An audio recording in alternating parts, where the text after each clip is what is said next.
Good afternoon everybody, good afternoon, welcome to the class. कैसे हैं आप सब लोग? दोपहर का प्रणाम, क्या बात है, बहुत बढ़िया। सिलेबस कब तक खत्म होगा? ऑलरेडी रिपीटेड बहुत सारी बार कि भाई फरवरी एंड में आपका सिलेबस खत्म हो जाएगा, ठीक है। हाँ, तो नोमेनक्लेचर ऑफ ज्योमेट्रिकल आइसोमेरिज्म में आज हमें करना है इजेड नोमेनक्लेचर, ठीक है ना। हमने सिन एंटी कर लिया था, हमें सिस ट्रांस कर लिया था। आज हमें बेटा इजेड नोमेनक्लेचर करना है। बहुत इजेड नोमेनक्लेचर मतलब आप समझो one of the easiest topic है अगर आप ध्यान से सुनोगे तो, and one of the difficult most topic है अगर आप इधर उधर में फंसे रहे तो टॉपिक है बड़ा आसान, लेकिन फोकस चाहिए होगा, ध्यान से पढ़ना है। इजेड सिस्टम सिस ट्रांस में क्या देखा था हमने कि कॉमन ग्रुप अगर सेम साइड हैं तो सिस बोलते हैं, कॉमन ग्रुप अपोजिट साइड हैं तो ट्रांस बोलते हैं। बोलो हाँ है ना।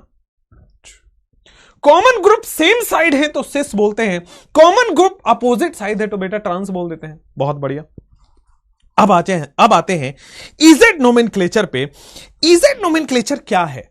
तो यार इजेड नोमेनक्लेचर प्रायोरिटी के बेसिस पे what is E, what is Z, और फिर प्रायोरिटी की बात करते हैं। ई का मतलब क्या होता है? तो यार ई का केमिस्ट्री के अंदर इसको हम बोलते हैं एंटीजन। क्या बोलते हैं? एंटीजन। और जेड से मतलब होता है जूसामेन। जेड का मतलब होता है जूसामेन। अब एंटीजन और जूसामेन क्या होता है? एंटीजन का मतलब अपोजिट साइड, जूसामेन का मतलब सेम साइड। ई का मतलब एंटीजन, एंटीजन का मतलब होता है बेटा आपके लिए अपोजिट साइड, ठीक है। और जूसामेन का मतलब होता है सर डिफरेंट साइड। अच्छा, अब क्या अपोजिट साइड और क्या डिफरेंट साइड? ये तो सिस ट्रांस जैसा साउंड कर रहा है कि सर अगर सेम ग्रुप सेम साइड हुए तो सिस हो गया, सेम ग्रुप अपोजिट साइड हुए तो ट्रांस हो गया। तो यहां पे क्या अपोजिट साइड और क्या सेम साइड होगा? तो देखो, अगर मोर प्रायोरिटी ग्रुप अपोजिट साइड पे हैं, अगर ज्यादा प्रायोरिटी ग्रुप्स, मोर प्रायोरिटी ग्रुप अपोजिट साइड पे है तो उसको हम बोलेंगे ई। अगर मोर प्रायोरिटी ग्रुप सेम साइड पे है तो बोलेंगे जेड। अब बहुत सारी बातें इसमें से दिमाग के ऊपर से निकल गई, सर क्या पढ़ा रहे हो? ई, जेड, प्रायोरिटी क्या है, एंटीजन क्या होता है, जूसामेन क्या होता है। लेकिन अगले 5 मिनट में ये सारी चीजें आपके बस में हो जाएगी, टेंशन मत लीजिए, ठीक है। आ जाओ। एंटीजन इंग्लिश का वर्ड नहीं है, दिस इज जर्मन वर्ड। जूसामेन इंग्लिश का वर्ड नहीं है, जर्मन वर्ड है। अब एंटीजन जर्मन में अपोजिट साइड होता है, इसका मतलब जूसामेन जर्मन में सेम अपोजिट साइड और डिफरेंट साइड लिख दिया मैंने, गलत है। डिफरेंट नहीं है बेटा, सेम साइड है ये, ठीक है ना। सेम साइड, अपोजिट साइड और सेम साइड। अब मोर प्रायोरिटी ग्रुप, ज्यादा प्रायोरिटी ग्रुप अगर अपोजिट साइड पे हैं तो उसको हम बोलते हैं ई। ज्यादा प्रायोरिटी ग्रुप अगर हम सेम साइड पे हैं उसको हम बोलते हैं जेड, ठीक है। ज्यादा प्रायोरिटी ग्रुप बस आपको देखना है। आ जाओ हम पहले प्रायोरिटी डिसाइड करते हैं। How to decide priority? तभी तो आप प्रायोरिटी डिसाइड करने के बाद आप ये डिसाइड कर पाओगे कि कौन सेम साइड है कौन डिफरेंट साइड है। क्लियर? अब लिखो सीआईपी रूल। सबसे पहले आपको लिखना पड़ेगा सीआईपी रूल। अब ये सीआईपी रूल क्या होता है? CIP rule decides priority. CIP rule क्या होता है? CIP rule decides priority. बोलो क्लियर है क्या? सीआईपी रूल आपका प्रायोरिटी डिसाइड कर देता है, ठीक है। सीआईपी रूल प्रायोरिटी डिसाइड कर लेता है। सीआईपी रूल है क्या?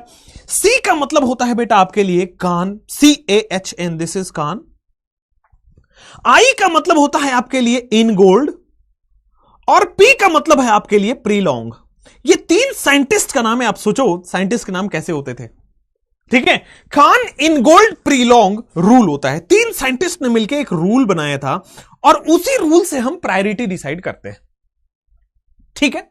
उसी रूल से हम प्रायोरिटी डिसाइड करते हैं। सबसे पहला रूल नंबर 1, प्रायोरिटी डिसाइड करना हो तो सबसे पहला रूल क्या देखते हैं?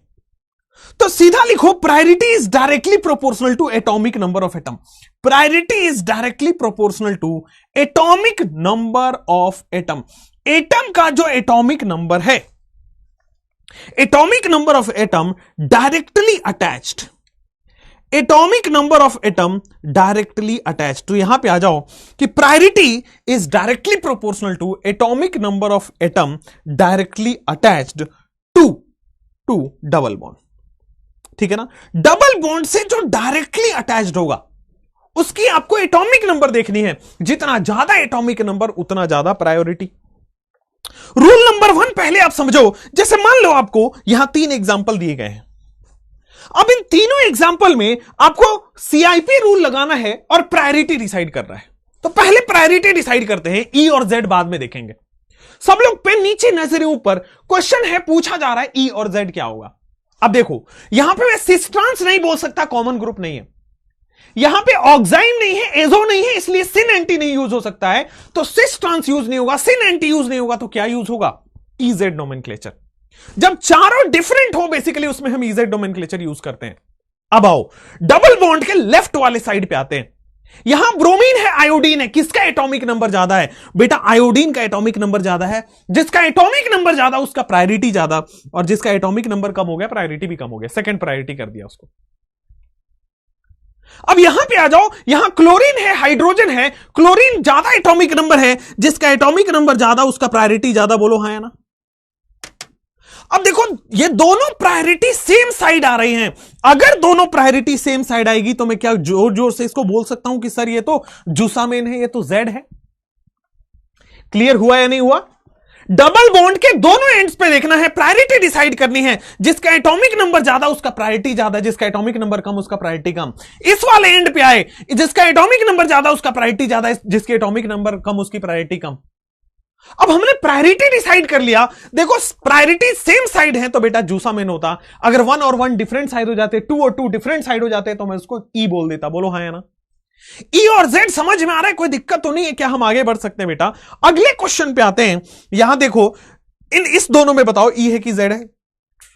थोड़ा सोचो और फिर बताओ। अगले क्वेश्चन में ई है कि जेड है? मैं डबल बॉन्ड के दोनों टर्मिनल पे देखूंगा। यहां देखो प्रायोरिटी नंबर 1 दिख गया, फ्लोरीन से ज्यादा एटॉमिक नंबर है क्लोरीन का, और जिसका एटॉमिक नंबर कम हो गया वो सर उस प्रायोरिटी कम हो गया। सिमिलरली इधर ब्रोमीन है, इधर आयोडीन है, आयोडीन का एटॉमिक नंबर ज्यादा प्रायोरिटी ज्यादा, ब्रोमीन का एटॉमिक नंबर कम हो गया प्रायोरिटी कम हो गया। बोलो हाँ या ना। मजा आया? क्लियर हुआ? अब देखो प्रायोरिटी सर सेम साइड आ रही है। अगर प्रायोरिटी सेम साइड आ रही है तो जोर जोर से आप बोल सकते हो बेटा जेड। क्लियर हुआ नहीं हुआ?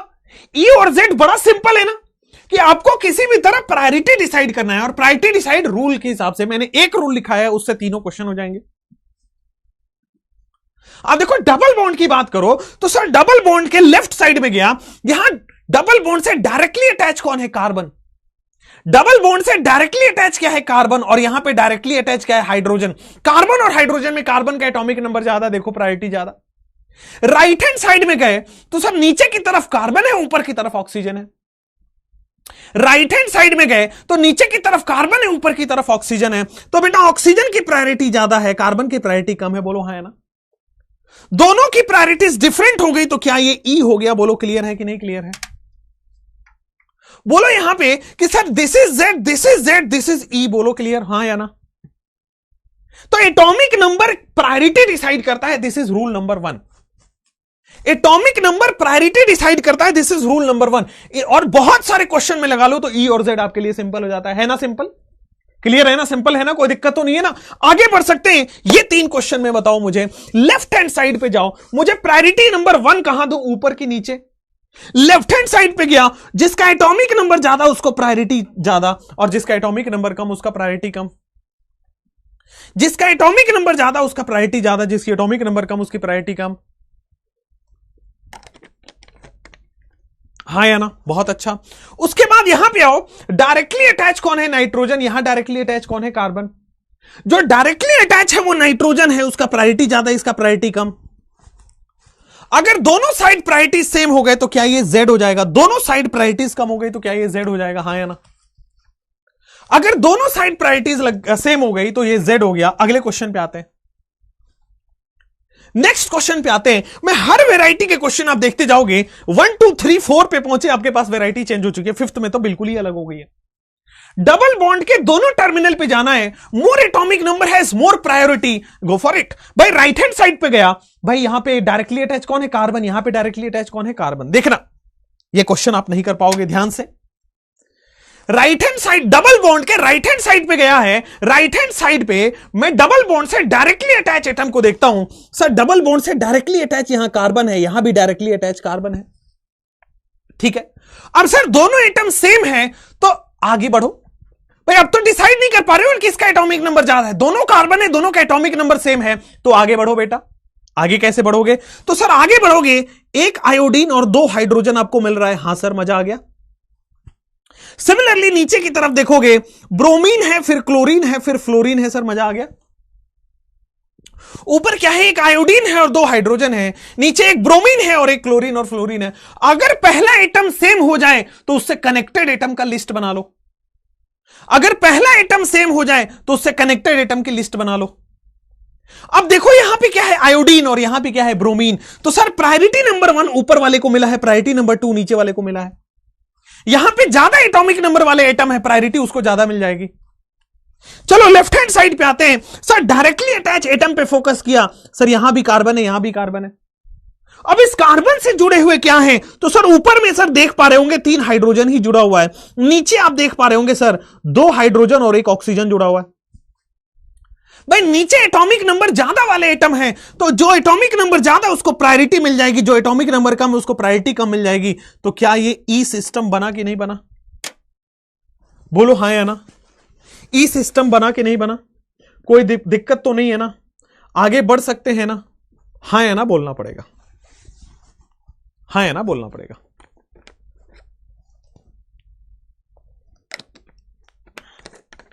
कई लोग कह रहे सीएल क्यों नहीं, कहां पे सीएल क्यों नहीं? अरे यहां पे फ्लोरीन, क्लोरीन, ब्रोमीन है, इन सब से ज्यादा आयोडीन का एटॉमिक नंबर है भाई। सीएल क्यों नहीं गधे?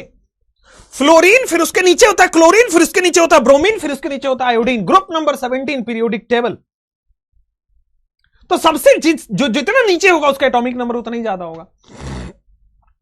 फ्लोरीन पहले क्यों लिखा है? कहां पे भाई फ्लोरीन? कहां? अरे आप फ्लोरीन, क्लोरीन, ब्रोमीन भी लिख सकते हो, लेकिन आप देखो यहां इन तीनों में आयोडीन है, इन तीनों में सर सबसे ज्यादा ब्रोमीन है।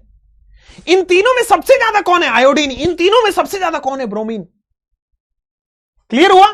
आप इसको ऐसे लिख लो भाई।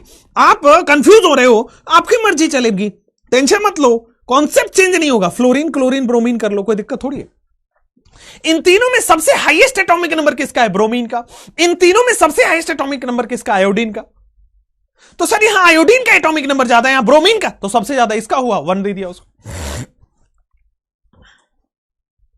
यहां पे आप लिख रहे हो HHI क्यों नहीं लिखा? आप मालूम, मैं वही तो कह रहा हूं, कॉन्सेप्ट विल नेवर चेंज। लिखने का तरीका आप कैसे भी लिख लो। अब इन तीनों में से सबसे एटॉमिक नंबर ज्यादा किसका? आयोडीन। इन तीनों में से किसका ज्यादा है? ब्रोमीन। आयोडीन और ब्रोमीन में किसका ज्यादा? आयोडीन, तो ऊपर रख दिया। समझ में आया? आप आगे से लिखो, पीछे से लिखो, that doesn't matter, but in तीनों में सबसे ज्यादा एटॉमिक नंबर किसका है उसको देखो, और नीचे में तीनों में एटॉमिक नंबर सबसे ज्यादा किसका है उसको देखो। इन दोनों में कंपेयर कर लो, बोलो हाँ या ना। ठीक है ना? कोई दिक्कत नहीं है ना? आगे बढ़ सकते हैं ना? अगले क्वेश्चन पे और क्लैरिटी आएगी। चलो अगले क्वेश्चन पे और क्लैरिटी आएगी। सर इस वाले क्वेश्चन में जाते हैं। मैं ऊपर की तरफ गया, इधर बन रहा है कार्बन, मैं नीचे की तरफ आया, इधर बन रहा है हाइड्रोजन। तो ऊपर बन रहा है कार्बन प्रायोरिटी नंबर 1, नीचे बन रहा है हाइड्रोजन प्रायोरिटी नंबर 2। सिमिलरली अब इधर आओ, सर नीचे डायरेक्टली एटम कौन है? हाइड्रोजन। ऊपर का डायरेक्ट अटैच एटम कौन है? कार्बन। तो ऊपर का प्रायोरिटी हो गया 1। बोलो हाँ या ना, ऊपर का प्रायोरिटी हो गया 1। बहुत अच्छा सर, मजा आ गया। अब नीचे की तरफ आओ, सर यहां पे क्या लगा हुआ है? कार्बन। और यहां पे क्या लगा हुआ है? Carbon. Sir directly attach atom तो कार्बन है, यहां कार्बन है, ठीक है। लेकिन ऊपर में आप देखो, सर ये क्या है? दिस इज मिथाइल ग्रुप ना। इस कार्बन से 3 हाइड्रोजन जुड़ा होगा ना, तो देखो ऊपर में क्या जुड़ा हुआ है? 3 हाइड्रोजन। बहुत अच्छा सर। नीचे में इस कार्बन से क्या जुड़ा हुआ है? 2 हाइड्रोजन और 1 कार्बन। नीचे में इस कार्बन से क्या जुड़ा हुआ है? तो सर 2 हाइड्रोजन 1 कार्बन। प्रायोरिटी कैसे डिसाइड करोगे? सर यहां हाइड्रोजन ही है, यहां कार्बन आ गया। जिसमें एटॉमिक नंबर ज्यादा उसकी प्रायोरिटी ज्यादा, जिसमें एटॉमिक नंबर कम उसमें प्रायोरिटी कम। तो क्या ये दोनों आपके पास एंटीजन बन गया है, ई बन गया है? कोई डाउट हो तो फटाफट पूछ लो। है बड़ा कॉम्प्लेक्स कॉन्सेप्ट, लेकिन आपको चुटकियों में समझाया। बिल्कुल सही आंसर है, ई आएगा, बिल्कुल ठीक है। सम नहीं करना है, अरे निशा सम नहीं करना है भाई। यहां पे देखो इन तीनों में से सबसे हाईएस्ट देख लो तो यार हाइड्रोजन ही है, इन तीनों में से सबसे हाईएस्ट देख लो ऑक्सीजन है, तो यहां ऑक्सीजन आ रहा है, हाइड्रोजन आ रहा है, ऑक्सीजन जीत गया। ठीक है, क्लियर है। चलो एक बार मैं और रिपीट करता हूं, एक बार मैं और रिपीट करता हूं इसको, 1 second. Carbon double bond carbon, बहुत अच्छा। इधर चला जाता है बेटा CH2I, ठीक है सर। इधर चला जाता है CFClBr, ओके सर, FClBr।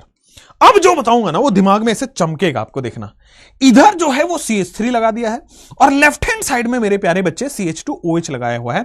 थोड़ा गौर से समझना यार बात को, थोड़ा गौर से समझना। मैंने क्या किया, कार्बन डबल बॉन्ड कार्बन रखा इधर, हां सर। उसके अगले कार्बन पे गए हैं, नीचे वाले अगले कार्बन पे गए हैं, हां सर। इस कार्बन में आप देखो, मैं बस एक्सपैंड करके लिख रहा हूं, 2 हाइड्रोजन और 1 आयोडीन लगाए क्या? बिल्कुल सही सर। नीचे वाले कार्बन में देखोगे तो 1 फ्लोरीन लगा है, इधर क्लोरीन लगा है, इधर ब्रोमीन लगा है, बिल्कुल सही सर, कोई दिक्कत थोड़ी ना है। सिमिलरली लेफ्ट में कार्बन है और नीचे भी कार्बन है, हां बिल्कुल। लेफ्ट वाले कार्बन में 3 हाइड्रोजन लगा है, हां बिल्कुल, बहुत अमेजिंग। नीचे वाले कार्बन में सर 2 हाइड्रोजन और 1 ऑक्सीजन लगा है, हां बिल्कुल, 2 हाइड्रोजन और 1 ऑक्सीजन लगा है, बिल्कुल सही। उस ऑक्सीजन से OH लगा है तो ऐसे लगा लो, उस ऑक्सीजन से हाइड्रोजन लगा। क्या आपको एक्सपेंडेड वर्जन समझ आ रहा है? क्या आपको बेटा एक्सपेंडेड वर्जन समझ आया? ठीक है, मैंने क्या बोला, प्रायोरिटी जो है एटॉमिक नंबर के डायरेक्टली प्रोपोर्शनल, जितना ज्यादा एटॉमिक नंबर उतनी ज्यादा प्रायोरिटी। और दोनों टर्मिनल पे देखना, मैं सबसे पहले लेफ्ट वाले टर्मिनल पे गया, लेफ्ट वाले टर्मिनल से डायरेक्टली अटैच एटम को देखा, सर लेफ्ट वाले टर्मिनल से डायरेक्टली अटैच एटम कार्बन है। सिमिलरली लेफ्ट वाले टर्मिनल से डायरेक्टली अटैच एटम कार्बन है, हां।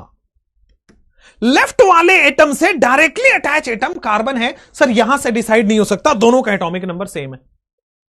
अब अगर दोनों सेम निकल जाएं तो दूसरे एटम पे जाके देखो, सर ऊपर में देखो तीनों हाइड्रोजन जुड़ा हुआ है, ऊपर में सर 3 हाइड्रोजन जुड़ा हुआ है, बोलो क्लियर है क्या? नीचे आओगे तो पता चलेगा सर 2 हाइड्रोजन और 1 ऑक्सीजन जुड़ा है, बोलो क्लियर है क्या? अब यहां पे सबसे ज्यादा एटॉमिक नंबर किसका है? सर सब सेम है, हाइड्रोजन का। यहां पे सबसे ज्यादा एटॉमिक नंबर किसका? ऑक्सीजन का।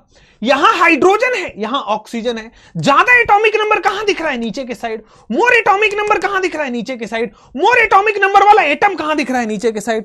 मोर एटॉमिक नंबर वाला एटम नीचे के साइड और लेस एटॉमिक नंबर वाले को ऊपर के साइड। हमें सम नहीं करना है, हमें इन तीनों में से सबसे ज्यादा खोजना है, फिर इन तीनों में से सबसे ज्यादा खोजना है। इन तीनों में से खोजने से पता चला सर हाइड्रोजन हाईएस्ट है, इन तीनों में से खोजा सर ऑक्सीजन हाईएस्ट है। हाइड्रोजन ऑक्सीजन में प्रायोरिटी किसको मिलेगी? ऑक्सीजन को, दैट्स इट। क्लियर हुआ? कोई प्रॉब्लम नहीं है? देखा आपने? सर डबल बॉन्ड से डायरेक्टली अटैच एटम पे देखना है। अब डबल बॉन्ड से डायरेक्टली अटैच एटम पे देखा तो सर 3 हाइड्रोजन है।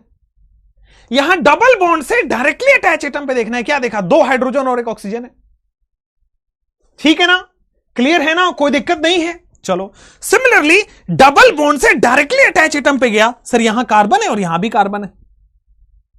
ठीक है सर, इस कार्बन, अब कार्बन कार्बन तो डिसाइड नहीं कर पाएगा, सेम एटॉमिक नंबर है। ऊपर वाले से क्या जुड़ा हुआ है? 2 हाइड्रोजन और 1 आयोडीन, हां सर बिल्कुल ठीक।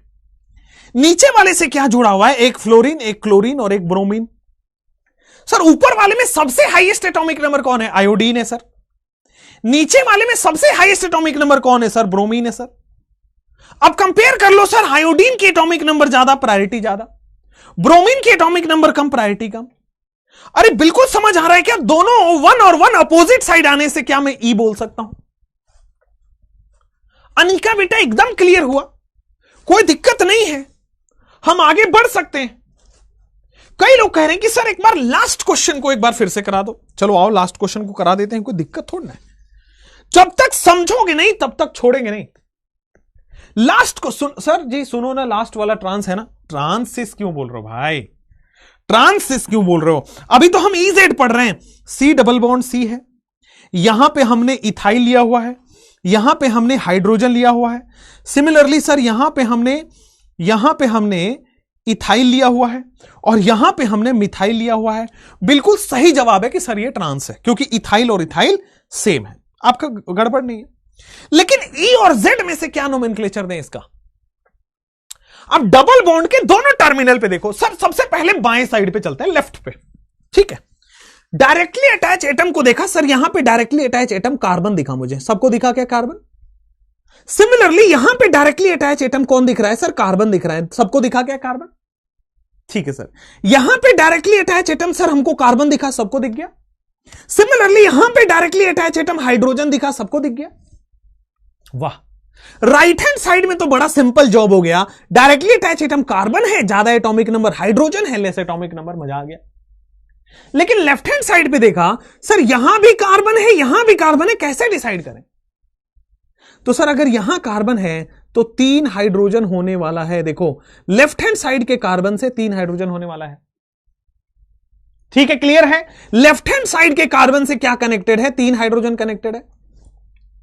नीचे वाले कार्बन से क्या कनेक्टेड है? तो सर देखो ना, इसके 2 बॉन्ड बने हुए, तो देखो इसके 2 बॉन्ड बने हुए हैं तो 2 हाइड्रोजन हो जाएगा। इसके 2 बॉन्ड बने हुए हैं तो 2 हाइड्रोजन हो जाएगा। तो देखो इस कार्बन से क्या कनेक्टेड है? 2 हाइड्रोजन और 1 कार्बन। कैसे?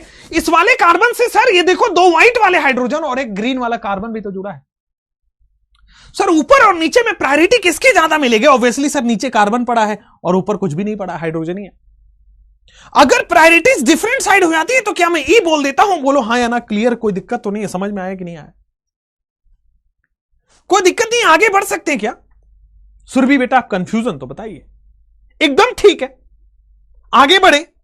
चलो बहुत अमेजिंग हो गया सर। यहां पे आ जाते हैं, ये 4 क्वेश्चन है। उससे पहले अब देखो इस पहले वाले क्वेश्चन में, अब ये जो क्वेश्चन आपके पास है प्लीज इसको देखो, ठीक है।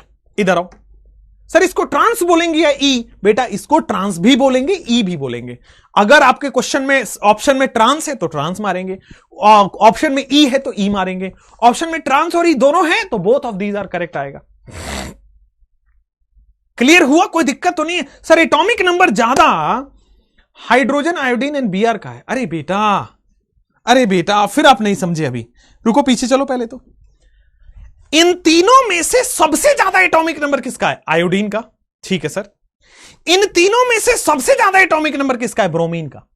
हम इन तीनों का साथ में नहीं देखना है, इन तीनों में से सबसे ज्यादा एटॉमिक नंबर किसका है? ब्रोमीन। इन तीनों में से सबसे ज्यादा एटॉमिक नंबर किसका? आयोडीन। अब इनमें कंपेयर होगा, आयोडीन और ब्रोमीन में कंपेयर होगा, बाकी को भूल जाओ। अर्पिता यहां आओ, इन तीनों में से सबसे ज्यादा एटॉमिक नंबर किसका? आयोडीन का। इन तीनों में से सबसे ज्यादा एटॉमिक नंबर किसका? ब्रोमीन का। अब कंपेयर प्रायोरिटी किसके करना? आयोडीन और ब्रोमीन में। कोई दिक्कत नहीं है, समझ में आया? आगे बढ़े। चलो भाई आगे बढ़ते हैं, धीरे धीरे धीरे धीरे। मैं फिर बोल रहा हूं कि अगले 5-7-20 सवाल में पूरा कवर हो जाएगा। अब सर यहां तक कवर हुआ, रूल नंबर 1 आपका कवर हो गया। रूल नंबर 2 पे आ जाते हैं। रूल नंबर 1 कवर होने के बाद यहां पे आ जाते हैं रूल नंबर 2। अब रूल नंबर 2 क्या कहता है? If atomic number is same then look for the mass number. If atomic number is same, बेटा अगर एटॉमिक नंबर आपका सेम आ रहा है then more mass number has more priority. जितना ज्यादा मास नंबर आएगा, more mass number has more priority. अगर एटॉमिक नंबर सेम है तो then more mass number has more priority, ठीक है। अगर आपका एटॉमिक नंबर सेम होता तो मोर mass number has more priority. बोलो हाँ या ना, क्लियर? इथाइल के लास्ट वाले कार्बन पे बेटा पहले कार्बन से ही डिसाइड करना है, अगर डिसाइड नहीं हुआ तो आगे बढ़ना है। मेहनूर क्लियर है? सर जीआई शो नहीं कर रहा तो कैसे सिस होगा? अगर जीआई शो नहीं कर रहा है तो सिस नहीं होगा लक्ष्मी, क्लियर है? चलो रूल नंबर 1 ये था, priority directly proportional to atomic number. Rule number 2 क्या कह रहा है? If atomic number is same then more mass number has more priority. आगे बढ़ो कि सर अगर एटॉमिक नंबर सेम हो रहा है तो देखो इस 4 क्वेश्चन में, इन चारों क्वेश्चन में सर राइट हैंड साइड पे दोनों का एटॉमिक नंबर 1 होता है, लेकिन जिसका मास नंबर ज्यादा उसका प्रायोरिटी ज्यादा। लेकिन यहां पे आप देखोगे सर यहां पे लिखा हुआ है 12 और यहां पे लिखा हुआ है 14। चलो मतलब देखो दोनों मिथाइल है, लेकिन ऊपर का मास नंबर 12 लिखा हुआ है, नीचे का मास नंबर 14 लिखा हुआ है। जितना ज्यादा मास नंबर उतना ज्यादा प्रायोरिटी, जितना कम मास नंबर उतना कम प्रायोरिटी। दोनों प्रायोरिटी सेम साइड पे है तो क्या मैं इसको Z बोल सकता हूं? क्या मैं आगे बढ़ सकता हूं? बोलो हाँ या ना, क्लियर है ना, कोई दिक्कत नहीं है ना, बहुत बढ़िया। सर आप आइसोटोप वाले क्वेश्चन ले रहे हैं, बिल्कुल ले रहे हैं बेटा, भूले नहीं हो, आगे आ जाओ। सिमिलरली क्लोरीन की अगर मैं बात कर लूं तो यहां लिखा हुआ है 35 और यहां लिखा हुआ है 37, ठीक है ना। अब देखो लेफ्ट हैंड साइड पे गए तो पता लगा कि sir directly attach atom hydrogen है, यहां डायरेक्टली अटैच एटम कार्बन है। तो डायरेक्टली अटैच एटम जिसका more atomic number more priority, less atomic number less priority. Right hand side पे अगर एटॉमिक नंबर सेम है तो जिसका मास नंबर ज्यादा उसका प्रायोरिटी ज्यादा, जिसका मास नंबर कम उसका प्रायोरिटी कम। अगर दोनों प्रायोरिटी सेम साइड है तो क्या उसको एंटी बोलते हैं, एंटीजन ई। यहां दोनों प्रायोरिटी सेम साइड है तो बेटा इसको हम जेड बोल दें। सर इसमें जीआई कैसे शो करेगा गधेड़ो, ये कार्बन 12 है, ये कार्बन 14 है, दोनों डिफरेंट एटम है। भाई यहां कार्बन 12 है, यहां कार्बन 14 है, ये दोनों डिफरेंट एटम है, ठीक है ना। Isotopes are different atom, isotope same atom नहीं होते हैं। जिनको लग रहा है कि सर पहला वाला जीआई शो नहीं करेगा, बेटा ऊपर वाला कार्बन 12 है, कार्बन 14 है, दे आर डिफरेंट। सिमिलरली यहां पे बेटा ये कार्बन 35.5 है, कार्बन 37 है, आइसोटोप्स आर डिफरेंट एटम होते हैं। क्लियर है, कोई दिक्कत नहीं है। मास नंबर बेटा इस कार्बन एटम की मास नंबर चेंज करता है, आइसोटोप्स में बेटा same atomic number but different mass number होता है। आइसोटोप का मतलब होता है same atomic number but different mass number. Atomic number तो सेम है बट मास नंबर तो डिफरेंट हो गया, और जीआई शो हो रहा है। अगले क्वेश्चन में आ जाओ, यहां पे बेटा ऑक्सीजन के नीचे लिखा हुआ है 16 और यहां पे ऑक्सीजन के नीचे लिखा हुआ है 18। यहां पे ऑक्सीजन के नीचे लिखा हुआ है 16 और ऊपर लिखा हुआ है 18, बोलो हाँ है ना। ये कैसे पता चलेगा 12 या 13? बेटा ये क्वेश्चन में लिख के दिया होगा, ये 12, 14, ये 35, 37 ये क्वेश्चन में लिख के दिया होता है, ठीक है ना, पेपर में क्वेश्चन में दिया होता है। अब यहां पे आ जाओ, sir same atomic number but different mass number, clear हुआ, this is 1 this is 2। Left hand side पे आओगे, sir same atomic number but different mass number, बोलो क्लियर है क्या। अब sir same atomic number different mass number, ये isotope हो गया, जितना ज्यादा मास नंबर उतना ज्यादा प्रायोरिटी। तो प्रायोरिटी सर अपोजिट साइड होने की वजह से इसका आंसर आ जाएगा ई। दूसरे का भी आंसर ई, तीसरे का भी आंसर ई। मास नंबर क्वेश्चन में दिया रहेगा। अगले क्वेश्चन में आते हैं, यहां पे देखो आप, हाइड्रोजन और ड्यूटेरियम में ड्यूटेरियम का मास नंबर ज्यादा होता है, हाइड्रोजन का मास नंबर कम होता है। सिमिलरली डायरेक्टली अटैच एटम देखो कार्बन है, डायरेक्टली अटैच एटम देखो ऑक्सीजन है, ऑक्सीजन डायरेक्टली अटैच है और यहां कार्बन डायरेक्टली अटैच है। जितना पहले रूल 1 फिर रूल 2 लगाना है, तो रूल 1 कहता है more atomic number more priority. Sir ये जूसा में जेड हो जाएगा, बोलो हाँ है ना, ये जूसा में जेड हो गया, बोलो हाँ है ना, क्लियर है ना, कोई दिक्कत तो नहीं है ना, आगे बढ़ सकते हैं ना, बोलो हाँ। ठीक है, ठीक है, क्लियर है, ऑल गुड। दिया पूछ रही कि सर जेड क्यों, अरे बेटा दोनों प्रायोरिटी सेम साइड है ना, ठीक है। चलो अब आ जाते हैं, अब क्लियर हो रहा है लोगों को, चलो आ जाओ रूल नंबर 3 पढ़ते हैं, ठीक है ना। Rule number 3, rule number 1 rule number 2 आप सब लोगों को पढ़ लिया, रूल नंबर 3 कि मान लो एटॉमिक नंबर भी सेम है और मास नंबर भी सेम है। रूल 3 देखो, मान लो if atomic number is same and mass number is same, यहां पे आ जाओ, if atomic number and mass number both are same, if atomic number and mass number both are same, अगर एटॉमिक नंबर और mass number दोनों ही same है, ठीक है ना, अगर atomic number and mass number both are same, then look for other atom, आगे के एटम तक देखना है till difference is find, look for other atom till difference is found, बाकी आगे के एटम पे देखना है जब तक कि आपको डिफरेंस ना मिल जाए। बीआर में ज्यादा नहीं होगा क्या बेटा, बीआर में ज्यादा कैसे, कहां पे आप देख रहे हो बीआर में ज्यादा, आ जाओ लास्ट क्वेश्चन में देखो, बीआर कहां दिख गया आपको, कहां पे कह रहे हैं बीआर, अरे गधेड़ो, डायरेक्टली अटैच एटम को पहले देखते हैं बाद में आगे जाएंगे। यही रूल 3 है कि पहले डायरेक्टली अटैच एटम को देखेंगे और बाद में आगे की तरफ बढ़ेंगे, अगर डायरेक्टली अटैच एटम से नहीं हुआ तो। ठीक है राजिया, क्लियर हुआ। सबसे पहले डायरेक्टली अटैच एटम को देखो, यहां कौन है, कार्बन, और यहां डायरेक्टली अटैच एटम ऑक्सीजन है। आगे की तरफ तो तब बढ़ेंगे जब डायरेक्टली अटैच एटम सेम हो, तब हम बीआर और हाइड्रोजन को देखेंगे। ठीक है। रूल नंबर 1 कहता है जितना ज्यादा एटॉमिक नंबर उतना ज्यादा प्रायोरिटी। ठीक है। रूल नंबर 2 कहता है अगर एटॉमिक नंबर सेम है तो मास नंबर देखना है। फिर रूल नंबर 3 कहता है कि बॉस अगर एटॉमिक नंबर और मास नंबर सेम हो जाए तो आगे एटम्स की तरफ बढ़ो तब तक जब तक कि आपको डिफरेंस क्रिएट ना हो जाए। बिल्कुल सही है उन्नति। यहां पे आ जाओ, अगले क्वेश्चन पे जाते हैं। ये क्वेश्चंस अब ये दोनों करोगे तो दिमाग ऐसे अचानक से खुलेगा। COH3 होता तो बेटा सौमित्रा केस बदल जाता। COH3 अगर होता तो केस बदल जाता, Br में आता, क्योंकि ऊपर Br पड़ा है। सर डायरेक्टली अटैच प्रीवियस में भी तो F था, डायरेक्टली अटैच प्रीवियस में भी तो F था, तो जहां F कहां पे F था? डायरेक्टली अटैच देखो यहां पे कहां बता रहे हो? पहले अगर देखो यहां पे ये कार्बन और कार्बन सेम है, डायरेक्टली अटैच कार्बन है। अगर इससे सॉल्व नहीं हो रहा है तो अगले एटम पे जाएंगे, वरना यहीं से सॉल्व कर लेंगे। क्लियर है? अगला क्वेश्चन, फर्स्ट पॉइंट डिफरेंस बोलते हैं उसको। डायरेक्टली अटैच एटम पे आपको जाना है। बिल्कुल। अब देखो यहां पे सिंपली सब लोग पेन नीचे नजरें ऊपर करो। मैं राइट हैंड साइड पे प्रायोरिटी देखने गया, मेरे पास 3 रूल है। तो सबसे पहले डायरेक्टली अटैच एटम को टच किया, कार्बन और कार्बन निकला, डिसाइड नहीं हो पा रहा। ठीक है। फिर मैंने देखा कि इस कार्बन से अब क्या क्या जुड़ा है। तो ऊपर वाले कार्बन से देखो 2 हाइड्रोजन और 1 क्लोरीन जुड़ा है। बोलो क्लियर है क्या? अगर पहले एटम से डिसाइड नहीं हो पाए, पहला एटम दोनों सेम है, तब आगे की एटम्स की तरफ मूव करना है। तो आगे में देखो उस कार्बन से 2 हाइड्रोजन और 1 क्लोरीन जुड़ा है। यहां तक क्लियर? ठीक सर।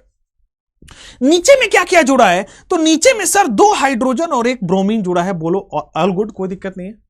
हां सर। ऊपर 2 हाइड्रोजन 1 क्लोरीन है, नीचे 2 हाइड्रोजन और 1 ब्रोमीन है। लेफ्ट हैंड साइड पे देखो, लेफ्ट हैंड साइड पे देखोगे सर डायरेक्टली अटैच एटम यहां भी कार्बन है, डायरेक्टली अटैच एटम यहां भी कार्बन है।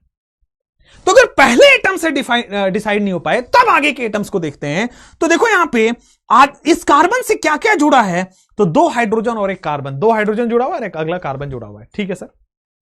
नीचे में क्या क्या जुड़ा हुआ है? तीनों के तीनों हाइड्रोजन जुड़े हुए हैं। बहुत बढ़िया, मजा आ गया। अब देखो सर ऊपर क्या है? क्लोरीन, नीचे क्या है? ब्रोमीन। इन तीनों में भी सबसे हाईएस्ट कौन है? क्लोरीन। अब इन तीनों में भी सबसे हाईएस्ट कौन है? ब्रोमीन। तो ब्रोमीन की प्रायोरिटी ज्यादा देंगे एज कंपेयर टू क्लोरीन। तीनों को नहीं देखना, इन तीनों में सबसे ज्यादा कौन है? Sir chlorine. इन तीनों में सबसे ज्यादा कौन है? ब्रोमीन। उससे डिसाइड करो, यहां क्लोरीन है, यहां ब्रोमीन है, ब्रोमीन को प्रायोरिटी ज्यादा क्लोरीन से। बहुत बढ़िया। अब लेफ्ट में आओ। सर यहां इन तीनों में सबसे ज्यादा कौन है? हाइड्रोजन। ऊपर जाओगे, इन तीनों में सबसे ज्यादा कौन है? कार्बन। तो ऊपर कार्बन, नीचे हाइड्रोजन। कार्बन की प्रायोरिटी ज्यादा as compare to hydrogen. More atomic number, more priority. तो क्या मैं अब इसको चिल्ला चिल्ला के बोल सकता हूं कि सर ये तो ई कॉन्फ़िगरेशन है? सब में डायरेक्टली अटैच ही देखते हैं। पहले डबल बॉन्ड से डायरेक्टली अटैच एटम देखेंगे, अगर डिसाइड नहीं हुआ तो आगे की तरफ मूव करते हैं। पहले डबल बॉन्ड से डायरेक्टली अटैच एटम पे देखते हैं, अगर डिसाइड नहीं हुआ तो आगे के एटम्स पे जाएंगे। बोलो हां या ना? निहारिका क्लियर? कोई दिक्कत नहीं है? आगे बढ़ जाएं। चलो इस क्वेश्चन पे आते हैं सब लोग। इस क्वेश्चन पे आते हैं सब लोग। देखो अब इस क्वेश्चन पे आओ। डबल बॉन्ड से डायरेक्टली अटैच एटम देखा, सर यहां कार्बन है और यहां भी कार्बन है। डबल बॉन्ड से डायरेक्टली अटैच एटम कार्बन और कार्बन है। सुनो, डबल बॉन्ड से डायरेक्टली अटैच एटम कार्बन और कार्बन है। सिमिलरली लेफ्ट हैंड साइड में डबल बॉन्ड से डायरेक्टली अटैच एटम कार्बन और कार्बन है। हाँ है ना? डबल बॉन्ड से डायरेक्टली अटैच एटम बेटा कार्बन है चारों तरफ। अब मैं राइट हैंड साइड पे जाता हूं।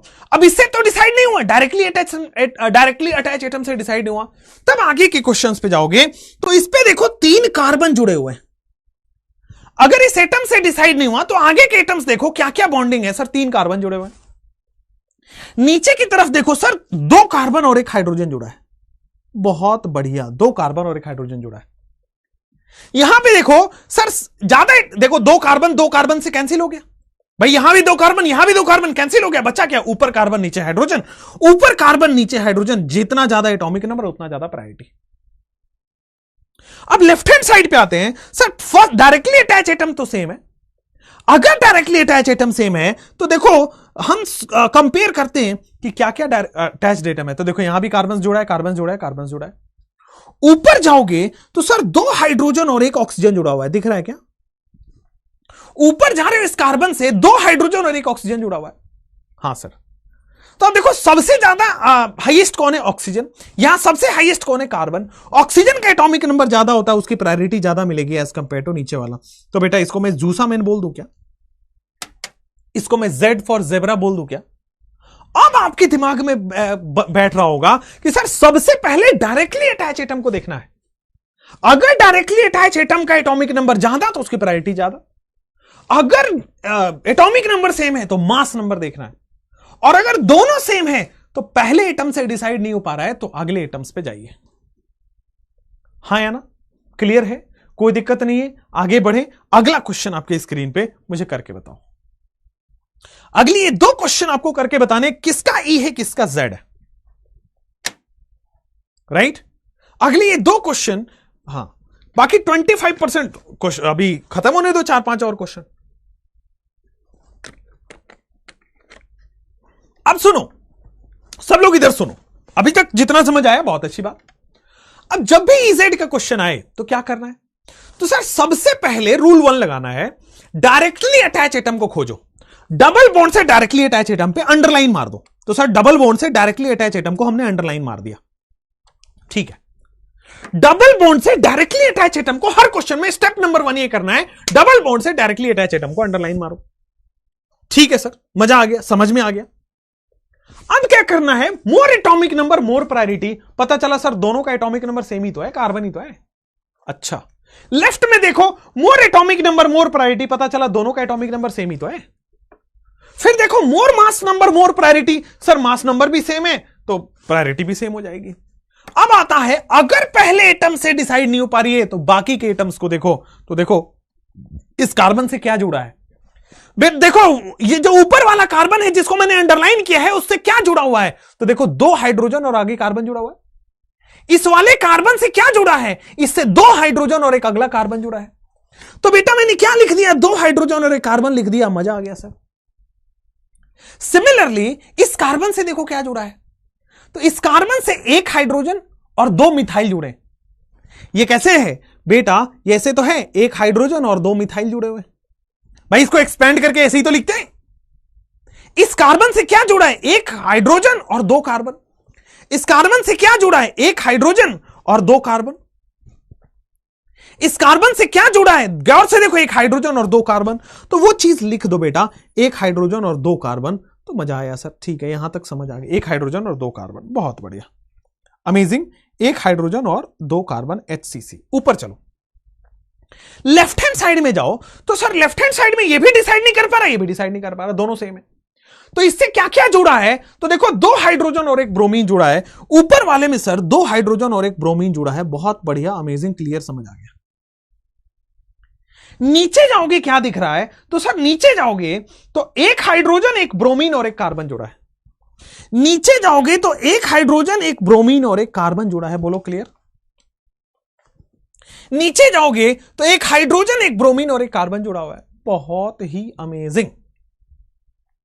ठीक है, अब मुझे प्रायोरिटी डिसाइड करना है। देखो यहां 2 कार्बन है, यहां 1 कार्बन है। खुद बताओ मन में क्या बोल रहा है, ऊपर प्रायोरिटी ज्यादा कि नीचे? ऑब्वियसली सर नीचे। 2 कार्बन है, प्रायोरिटी ज्यादा हो जाएगी। यहां 1 कार्बन है, बहुत बढ़िया, अमेजिंग। सिमिलरली सर यहां सबसे ज्यादा कौन है? ब्रोमीन है, यहां भी ब्रोमीन है, कैंसिल आउट हो गया। सर देखो ब्रोमीन से ब्रोमीन कैंसिल आउट हो गया। अब क्या बचा? सर वहां 2 हाइड्रोजन है, हाइड्रोजन से हाइड्रोजन कैंसिल आउट कर दो। अब क्या बचा? तो सर अब बचा ऊपर हाइड्रोजन नीचे कार्बन। सर जी कार्बनवा को ज्यादा मिलेगा, हाइड्रोजनवा को कम मिल जाएगा। तो क्या मैं इसको जेड फॉर जूसामिन बोल दूं कि नहीं बोल दूं? कितने लोगों के गलत हुए? जेड होगा बेटा। कई लोग कह रहे तो दोनों ई होगा। कैसे दोनों ई होगा? कई लोग कह रहे तो दोनों ई होगा। कैसे दोनों ई हो जाएगा भाई? हाँ या ना? जेड होगा, ठीक है। वहां ClH है ना सर? कहां ClH है?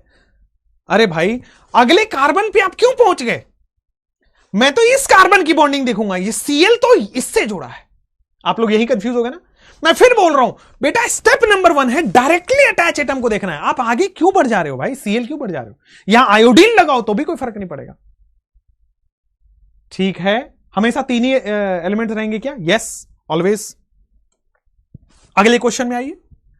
सही हुआ, बहुत बढ़िया। आइए बेटा, मैं फिर बोल रहा हूं, डायरेक्टली अटैच एटम से जुड़ा हुआ चीज देखना है। अगले वाले कार्बन पे आप क्यों पहुंच गए?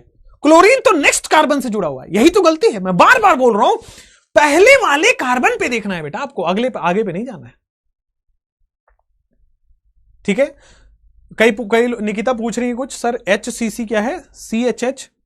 अरे लिखने का कोई देखो ना, यहां पे देखो सर, हाइड्रोजन से हाइड्रोजन कैंसिल हो गया, कार्बन से कार्बन कैंसिल हो गया, ऊपर बचा हाइड्रोजन, नीचे बचा कार्बन। कार्बन को प्रायोरिटी 1 मिलेगा, हाइड्रोजन को प्रायोरिटी कम।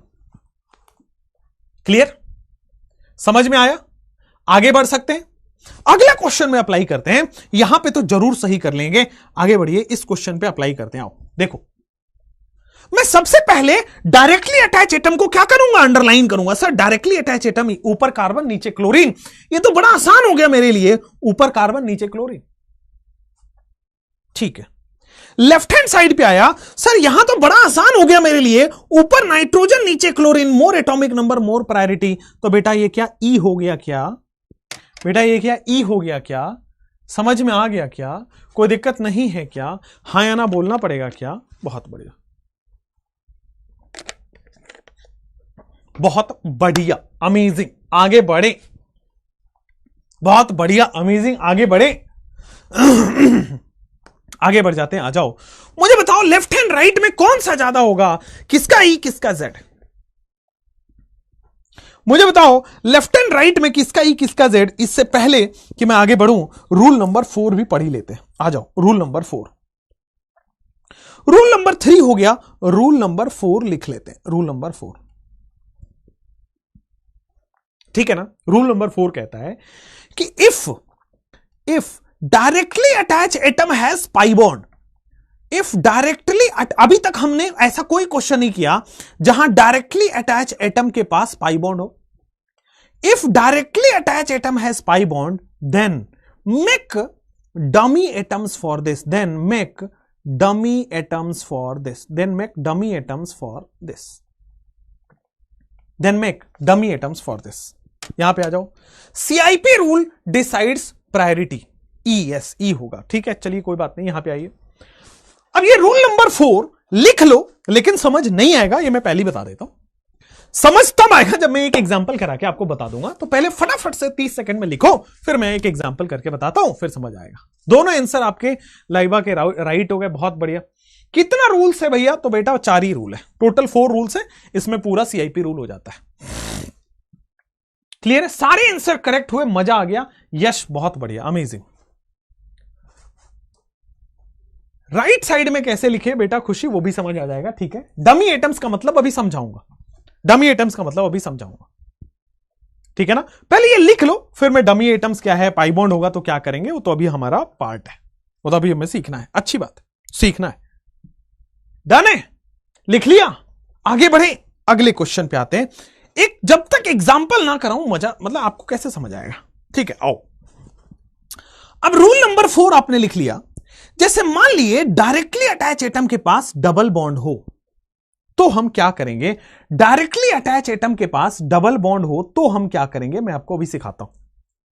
अगर मान लीजिए डायरेक्टली अटैच एटम के पास ट्रिपल बॉन्ड हो तो हम क्या करेंगे? अगर डायरेक्टली अटैच एटम के पास डबल बॉन्ड O और H हो तो हम क्या करेंगे? अगर डायरेक्टली अटैच एटम के पास C ट्रिपल बॉन्ड N हो तो हम क्या करेंगे? सुनो गौर से, थोड़ा सुनो गौर से, बड़े अच्छे समझ आएगा। अब देखो, अगर डायरेक्टली अटैच एटम आपके पास है और उसके पास पाई बॉन्ड हो तो क्या करेंगे? पेन नीचे रखना पड़ेगा वरना उड़ जाएगा, ध्यान से। अब यहां पे आओ बेटा, सबसे पहले क्या करेंगे? क्या ये डायरेक्टली अटैच एटम है? सबको दिख रहा है? हां, ये डायरेक्टली अटैच एटम वैसा का वैसा लिख दो, ठीक है। डबल बॉन्ड जो था उसको गायब कर दो और बाकी के एटम्स वैसे ही लिख दो। मैंने क्या किया? डबल बॉन्ड को गायब कर दिया। जब भी डायरेक्टली अटैच एटम के पास डबल बॉन्ड हो, आपको डमी एटम बनाना है। डमी एटम कैसे बनाते हैं? डबल बॉन्ड को गायब कर देते हैं। अब डबल बॉन्ड गायब हुआ है तो सोचो, इधर देखना, इस कार्बन से डबल बॉन्ड गायब हुआ है। हां, मतलब इस कार्बन का एक बॉन्ड गायब हुआ है। वो कौन सा बॉन्ड गायब हुआ है? Carbon bonded carbon. यहां से एक डबल बॉन्ड हमने गायब किया, वो किससे बना था? कार्बन डबल बॉन्ड कार्बन था। तो हम क्या कर रहे हैं? हम डबल बॉन्ड हटा के डमी एटम जोड़ रहे हैं। हमने डबल बॉन्ड गायब कर दिया और अब हम क्या जोड़ रहे हैं बेटा, डमी एटम जोड़ रहे हैं, मतलब कार्बन से कार्बन कनेक्टेड था। सिमिलरली यहां पे भी हम डमी एटम जोड़ेंगे, कार्बन से कार्बन कनेक्टेड था। मुझे लगता है नहीं समझ आया होगा, मुझे लगता है नहीं समझ आया होगा। मैं इसको मिटाता हूं और मैं पढ़ाऊंगा बच्चों, मैं पढ़ाऊंगा, रुक जाओ मैं पढ़ाऊंगा। सुनो इधर, मतलब क्या हुआ कि सर डबल बॉन्ड को गायब कर दो। पहली बात तो यह पता चली सर डबल बॉन्ड को गायब करो, हां ओके। अब मैंने डबल बॉन्ड को सर गायब कर दिया, मजा आया, समझ में आया। डबल बॉन्ड को हमने गायब कर दिया। अब डबल बॉन्ड को जो गायब किया था उसको डमी एटम से दिखाना पड़ेगा। अब सोचो कहां कहां से डबल बॉन्ड गायब हुआ था, तो सर इस कार्बन से डबल बॉन्ड गायब हुआ था, इस कार्बन से डबल बॉन्ड गायब हुआ था, यही हुआ था। अब डबल बॉन्ड जो गायब हुआ था उसको आपको अलग से दिखाना पड़ेगा। इस कार्बन से एक कार्बन वाला बॉन्ड गायब हुआ था, इस कार्बन से भी एक कार्बन वाला बॉन्ड गायब हुआ था। This is dummy atom. आया समझ में, आया समझ में? अगर नहीं समझ आया तो इसमें तो पक्का समझ आएगा। यहां देखिएगा, वो अभी पेन नीचे ही रखना है, नजरें ऊपर रखनी है बस। जब भी आपको डमी एटम बनाना है तो भाई आप भूल जाओ, जितने भी डबल बॉन्ड है सब हटा दो। ट्रिपल बॉन्ड में 2 पाई बॉन्ड है, दोनों हटा दिया।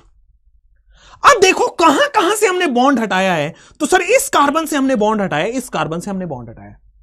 कितने बॉन्ड हटाए हैं, तो सर डबल बॉन्ड हटाए, मतलब 2 बॉन्ड हटाए। यहां से 2 बॉन्ड गायब हुआ है, यहां से भी 2 बॉन्ड गायब हुआ है। वो कौन सा 2 बॉन्ड गायब हुआ है, तो कार्बन से कार्बन कनेक्टेड था, कार्बन से कार्बन कनेक्टेड था, कार्बन से कार्बन कनेक्टेड था। इतना सिंपल है, इतना सिंपल है। देखो यहां पे कार्बन कार्बन का सिंगल बॉन्ड है, भाई क्या होगा, हमने डबल बॉन्ड हटा के बस बॉन्ड अलग से लगाया है। पहले हमने क्या गायब किया, तो कार्बन ट्रिपल बॉन्ड कार्बन गायब किया था। तो जितने भी बॉन्ड गायब किए थे अलग से लगा दो, बस दैट्स इट, यही सिंपल है। ठीक है, क्लियर ही हुआ, कोई दिक्कत नहीं है। एक और क्वेश्चन करके बताते हैं, एक और क्वेश्चन करके बताते हैं। यहां पे आओ यार, इसका डमी एटम में बना रहा हूं, तो यार क्या करना है आपको, डबल बॉन्ड बस गायब करना है। हां सर, डबल बॉन्ड गायब करना है, बहुत अच्छी बात।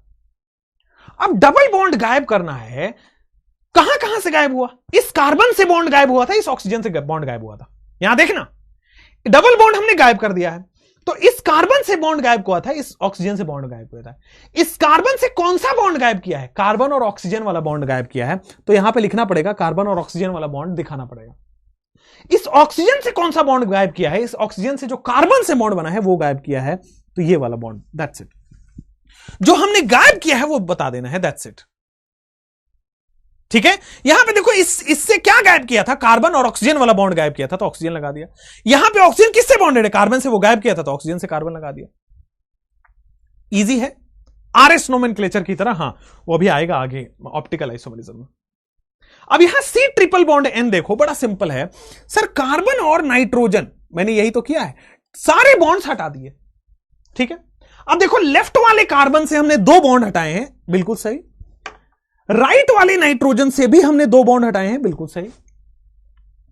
अब लेफ्ट वाले कार्बन से कौन से 2 बॉन्ड हटाए हैं, कार्बन डबल बॉन्ड एन हटाए हैं, तो यहां पे 2 एन वाले बॉन्ड हटाए हैं, बहुत बढ़िया। नाइट्रोजन से कौन से 2 बॉन्ड हटाए हैं, जो कार्बन से बॉन्डेड थे, तो दोनों कार्बन वाले बॉन्ड दिखा दिए, that's it, it is called dummy atom. Dummy atom बनाना समझ में आया है, क्लियर हुआ ना, कहीं दिक्कत तो नहीं है ना, आगे बढ़ रहे हैं ना। बॉन्ड हटा के कार्बन की वैलेंसी फुलफिल करनी है, क्या बात है आकांक्षा जी, मजा आ गया। बॉन्ड हटाना है और जो जो बॉन्ड हटाया है उसको सिंगल बॉन्ड से दिखाना है, बस। ठीक है बेटा, जो जो बॉन्ड हटाया है वो बॉन्ड वापस से वहां लगा देना है, जो खोया वो पाया, बहुत बढ़िया। रौनक एक्सप्लेन कर देंगे, पहले यहां पे आओ। ठीक है, एकदम बढ़िया लग रहा है ना, कोई दिक्कत तो नहीं है ना, आगे बढ़ सकते हैं ना। हां चलो, अब आ जाओ, जैसे मान लो ये क्वेश्चन करते हैं, पहले इस क्वेश्चन पे फोकस करेंगे। ठीक है ना, तुक्का लगाओगे सीधा गलत। ठीक है, तुक्का लगाओगे सीधा गलत, लेकिन मैं जो बता रहा हूं रूल, यही लास्ट रूल है, बस उसको सीख लो, उसके बाद मिक्स क्वेश्चन करेंगे, आपका इजेड कंप्लीट होगा। सोचो यहां पे क्या है sir, carbon double bond carbon है। ठीक है, आपको रीस्ट्रक्चर ड्रॉ करना चाहिए जब भी double bond, directly attach atom को अंडरलाइन करो। सर डायरेक्टली अटैच एटम को अंडरलाइन करने पता चला डमी एटम बनाना पड़ेगा, क्योंकि डायरेक्टली अटैच एटम के पास पाई बॉन्ड है। ठीक सर, मैं इधर गया कार्बन है, नीचे भी गया कार्बन है। सर इस कार्बन से हाइड्रोजन जुड़ा था, कोई बात नहीं, डबल बॉन्ड हमने हटा दिया, बस इतना किया है कि डबल बॉन्ड हटा दिया। अब डबल बॉन्ड जो हटाया था वापस उसको लगाओ। कौन सा डबल बॉन्ड हटाया था? कार्बन और ऑक्सीजन। जो कार्बन से बॉन्ड होता है वो किससे? ऑक्सीजन से बॉन्डेड था, बिल्कुल सही है। तो कार्बन जो है वहां ऑक्सीजन लग जाएगा, और ऑक्सीजन से कौन सा बॉन्ड हटा है? कार्बन से लगाया, दैट्स इट, खत्म कहानी।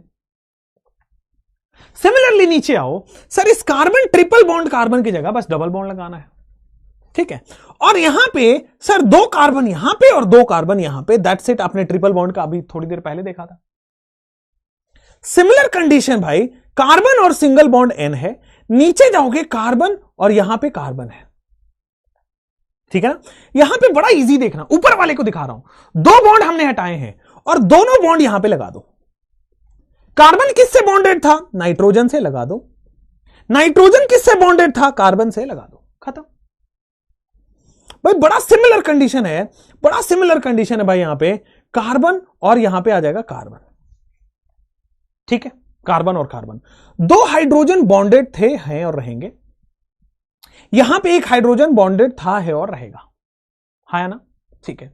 एक बॉन्ड हमने हटाया है, तो देखो इस कार्बन से हमने ये वाला कार्बन हटाया है, ऊपर वाले कार्बन से हमने ये वाला कार्बन हटाया है, दैट्स इट, खत्म कहानी। आ गया आपके पास, बन गया, डमी एटम बन गया। अब डमी एटम बन गया है तो फिर आप इजेड देख लो। सर डायरेक्टली अटैच एटम तो कार्बन है, यहां भी डायरेक्टली अटैच एटम कार्बन है, यहां डायरेक्टली अटैच एटम कार्बन है, डायरेक्टली अटैच एटम कार्बन है।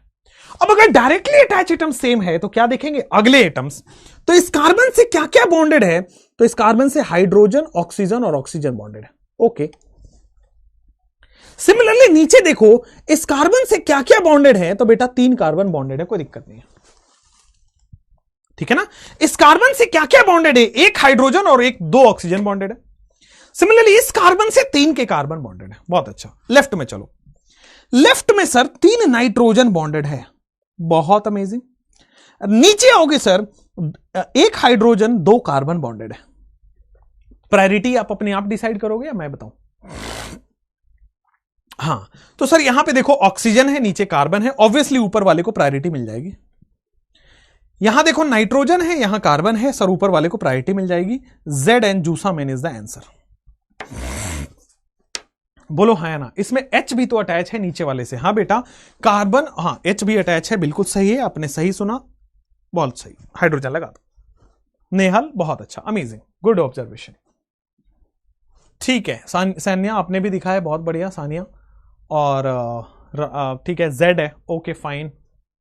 लक्ष्मी बहुत बढ़िया। सेकंड E आ रहा है, चलो उसको भी देखते हैं। ये कुछ ज्यादा हो गया, अरे नहीं भाई, यही तो दिक्कत है, पढ़ते नहीं हो। इजेड नोमेनक्लेचर का प्रीवियस ईयर में नहीं आया है क्या? आपके पास जो प्रीवियस ईयर के क्वेश्चन पेपर्स हैं एनटीए के, वो हैं आपके पास? तो आपको तो पता होना चाहिए, ठीक है। बोथ Z है, अभी देखते हैं। बोथ Z है, अभी देखते हैं। इसको यहां से निकालते हैं, कट कर लेते हैं और अगले पेज पे लगा देते हैं। चलो, जूम नहीं करना था भाई।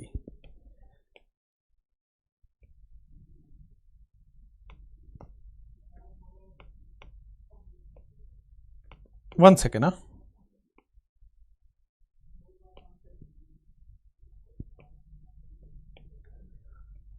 चलो आ जाओ। एक्सप्लेन करके बताए तो अच्छे से समझ आया, बहुत बढ़िया। यश बेटा, आपका पूरा नाम लेने में ना मेरे को आलस आता है, तो मैं यश बोल देता हूं बस। इतना पूरा सॉल्व करना पड़ेगा? यस यस, इतना आसान थोड़ी है। हाँ? डॉक्टर बनने जा रहे हो, ऐसा थोड़ी करोगे सर, थोड़ा ना शॉर्टकट में ऑपरेशन कर दूं क्या? गधेड़ो समझो, ये जितने भी वन शॉट के हैं ना, ये लोग भूखे लोग, और माइंड मैप के भूखे लोग, और ये शॉर्ट नोट्स के भूखे लोग, गधेड़ो, कभी सोचा है आप तुमने कि तुम डॉक्टर बनने वाले हो? तुम कैसे ये सोच सकते हो कि सर मुझे शॉर्ट ट्रिक बता दो, मुझे वो बता दो?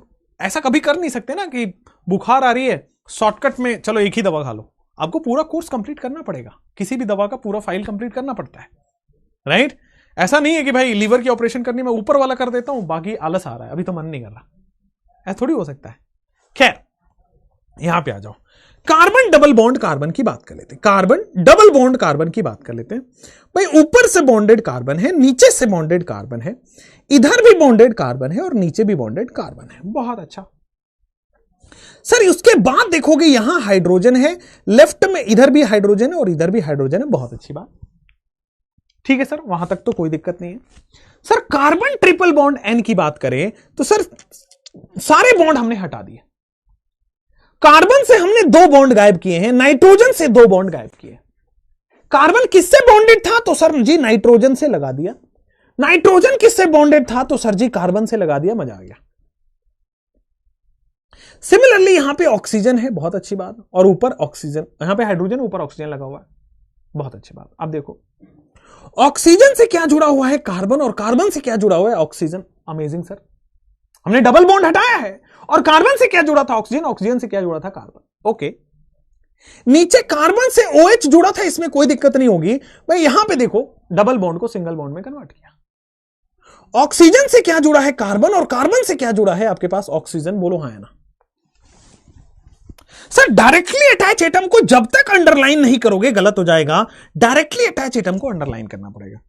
डायरेक्टली अटैच एटम सेम है। अब अगले एटम्स को देखो तो सर 2 ऑक्सीजन और 1 हाइड्रोजन ऊपर दिख रहा है कार्बन से। डायरेक्टली अटैच एटम से क्या जुड़ा है, 2 ऑक्सीजन और 1 हाइड्रोजन। नीचे देखोगे तो सर 3 के 3 ऑक्सीजन जुड़े हैं। बोलो हाँ या ना। ऊपर देखोगे सर 3 के 3 हाइड्रोजन जुड़े हैं। बोलो क्लियर। नीचे देखोगे सर 3 के 3 नाइट्रोजन जुड़े हैं। बिल्कुल सही है सर। सब प्रायोरिटी अगर डिसाइड करने की बात आई 1 और 2 हो गया। प्रायोरिटी अगर डिसाइड करने की बात आई 1 और 2 हो गया। दिस इज व्हाट जूसा मैन। बोलो हाँ या ना। दिस इज व्हाट जूसा मैन। बोलो हाँ या ना।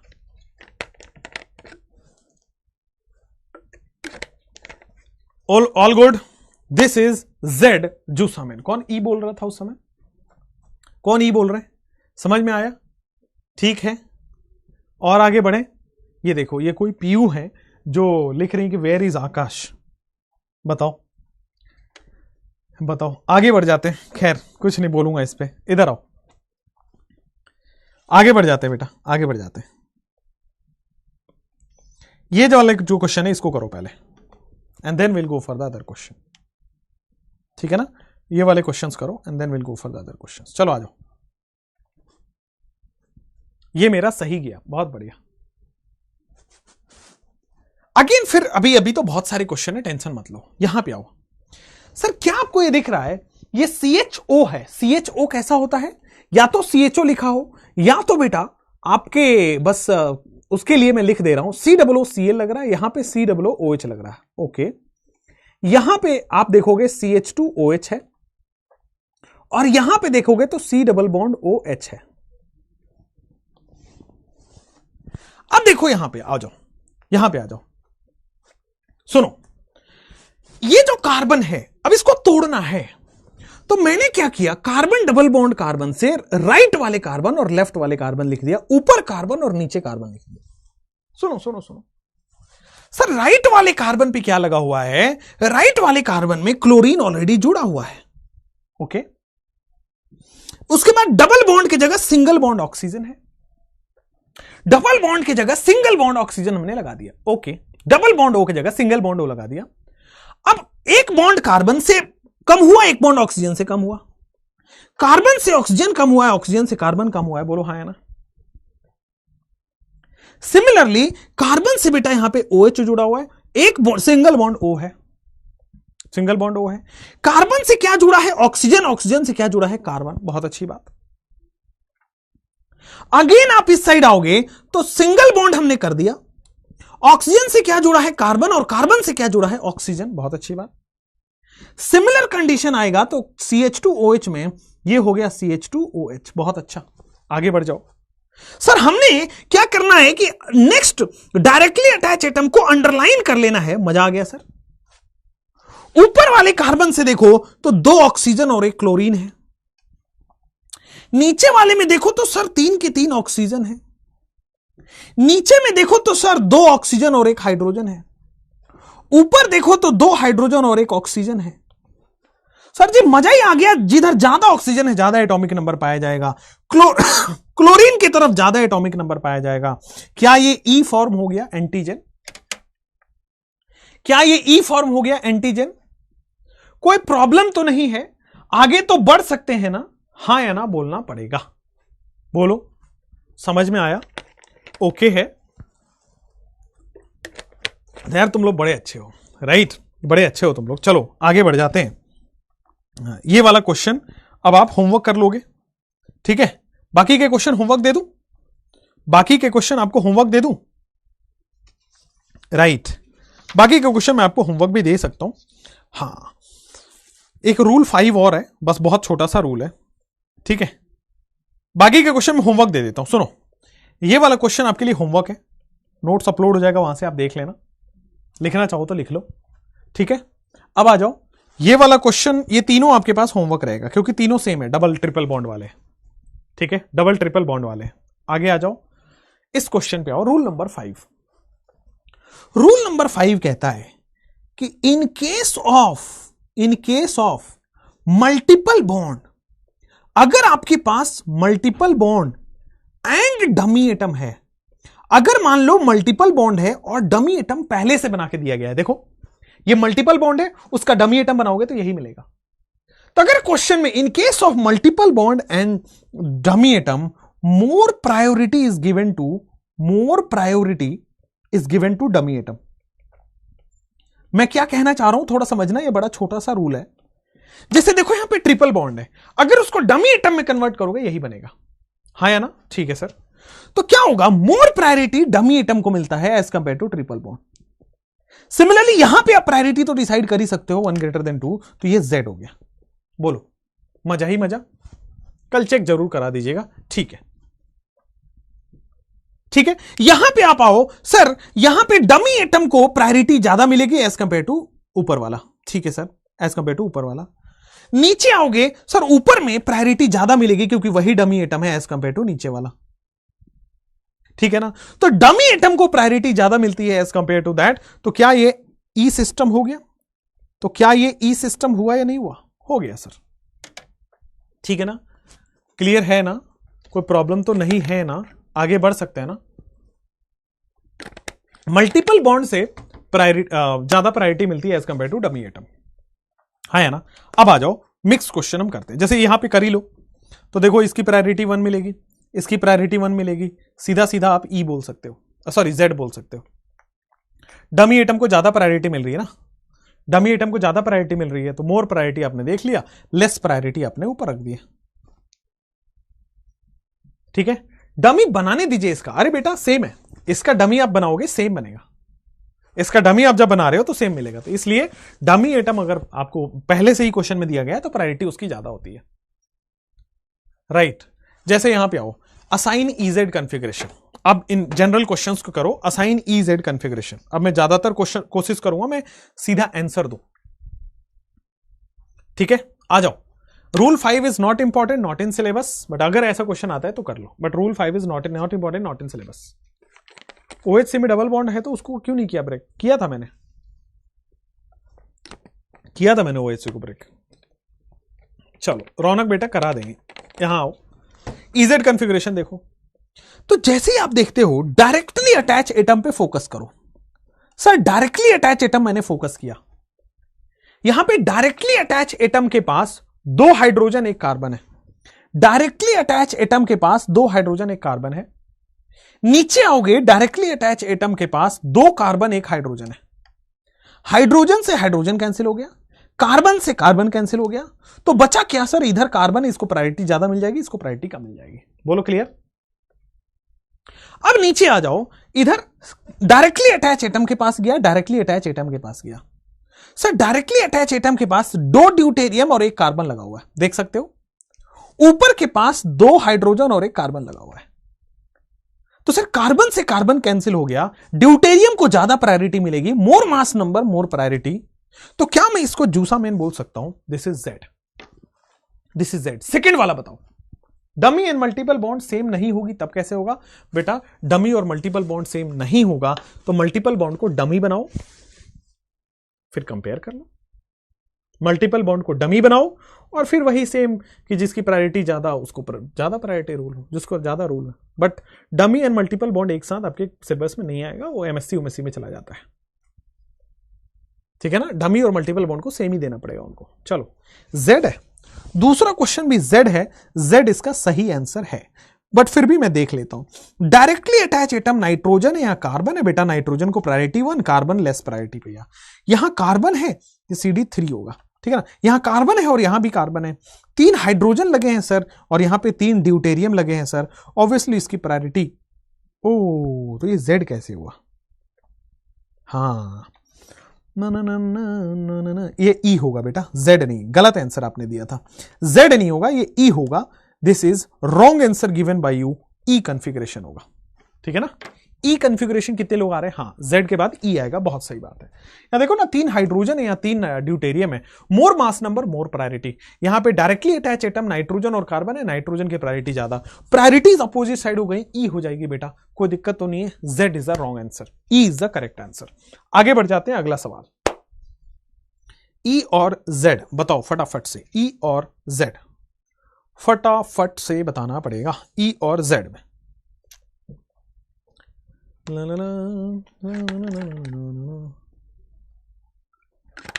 पहले वाले में, अच्छा दोनों में OH OH लिखा हुआ है, तो यहां पे लिख लो बेटा ऑक्सीजन 16 और यहां पे ऑक्सीजन 18, क्वेश्चन में दिया होगा 16 18 ये सब दिया होगा। सर ये तो आइसोटोप से हो जाएगा, जितना ज्यादा मास नंबर उतनी ज्यादा प्रायोरिटी, जितना ज्यादा मास नंबर उतनी ज्यादा प्रायोरिटी, ऑब्वियसली E लिख देंगे, आगे बढ़ जाएंगे। अगले क्वेश्चन पे आते हैं, अगले क्वेश्चन पे आते हैं, आ जाओ। शिकारी आएगा दाना डालेगा, फंसना नहीं है, बहुत बढ़िया बेटा, रटना मना है बेटा, यहां हो, इस क्वेश्चन इस कार्बन पे जाते हैं, बहुत अच्छा सर, इस कार्बन पे जाते हैं, बहुत अच्छा सर, ऊपर वाले कार्बन पे गए तो सर देखो 3 कार्बन कनेक्टेड है, नीचे वाले में सर 2 कार्बन और 1 हाइड्रोजन है, प्रायोरिटी मिल गई सर, ऊपर ज्यादा प्रायोरिटी नीचे कम प्रायोरिटी, ओके आगे बढ़ते हैं। सर यहां तक सेम है, ओके, यहां तक भी सेम है, ओके, यहां तक भी सेम है, ओके, लेकिन यहां पे डिसाइड हो गया सर फ्लोरीन है ऊपर कार्बन है, तो यहां पे ई सिस्टम बोल देते हैं, आगे बढ़ जाएं क्या, ई सिस्टम बोल देते हैं, आगे बढ़ जाएं क्या, कोई प्रॉब्लम तो नहीं है ना, आगे बढ़ जाना पड़ेगा ना, अरे बोल बेटा, हाँ या ना बोलना तो पड़ेगा ना बेटा, कोई दिक्कत तो नहीं है ना बेटा, अगेन ई बोल दिया, ओके ओके यस। हाइड्रोकार्बन कब से कराओगे, ऑब्वियसली जो आइसोमेरिज्म के बाद, ठीक है ना, हाइड्रोकार्बन तक ही समय लगेगा ऑर्गेनिक में, उसके बाद चैप्टर फिनिश होने के कगार पे आते हैं, ऑर्गेनिक फिनिश होने के कगार पे आते हैं, तो द लास्ट बिग चैप्टर आपका बचा हुआ है ऑर्गेनिक में, उसके बाद तो 30 डेज का कोर्स है पूरा ऑर्गेनिक का, ठीक है।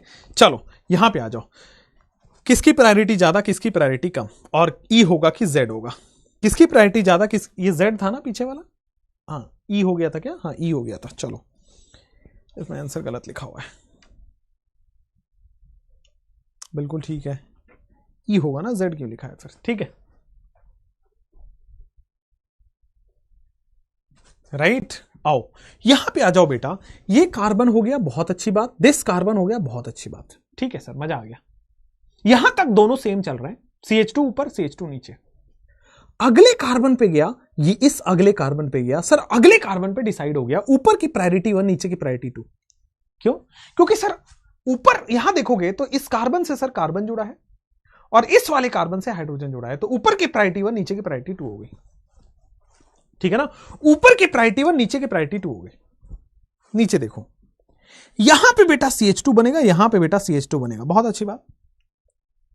अगले क्वेश्चन पे देखो, यहां पे CH3 है, इस कार्बन से बेटा अगले, यहां पे देखोगे इस कार्बन पे केवल हाइड्रोजन जुड़े हैं, जो मैं बड़ा कर रहा हूं, इस कार्बन पे केवल हाइड्रोजन जुड़ा है, और ऊपर वाले में सर हाइड्रोजन भी और कार्बन भी है, तो प्रायोरिटी नंबर 1 ऊपर, प्रायोरिटी नंबर 2 नीचे, क्या ये Z फॉर जूसामिन बोल देंगे, बिल्कुल सही आंसर है, क्लियर है। कई लोग कह रहे हैं सर पीछे देखो ZCl है, अरे गधेड़ो, इस कार्बन से इस कार्बन को कैंसिल कर दो, सेम है, इस कार्बन से इस कार्बन को कैंसिल कर दो, सेम है, इस कार्बन से इस कार्बन को कैंसिल कर दो, सेम है, ऊपर कार्बन है नीचे फ्लोरीन है, प्रायोरिटी 1 इसको मिल जाएगी। आप कह रहे हो सर क्लोरीन जाओ, अरे फर्स्ट पॉइंट डिफरेंस, जहां से डिफरेंस आता है वहीं पे देखते हैं, ऐसा थोड़ी आगे आयोडीन पर है तो आगे चले जाओ, पहले डायरेक्टली अटैच एटम पे देखना है भाई, डायरेक्टली अटैच एटम से एक एक करके आगे जाना है, ठीक है। तो चलो नेक्स्ट अगला क्वेश्चन,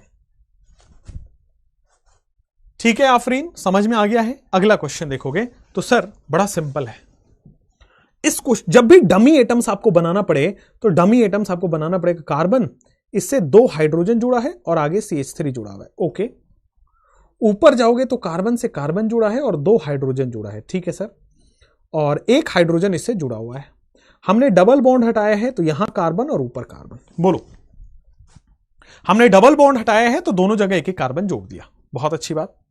सिमिलरली सर ऊपर देखोगे यहां कार्बन है, हाइड्रोजन पहले से था, डबल को सिंगल किया, ऑक्सीजन से कार्बन जुड़ा है, कार्बन से ऑक्सीजन जुड़ा है, ठीक है, ऑक्सीजन से कार्बन जुड़ा है, कार्बन से ऑक्सीजन जुड़ा है, बहुत अच्छी बात।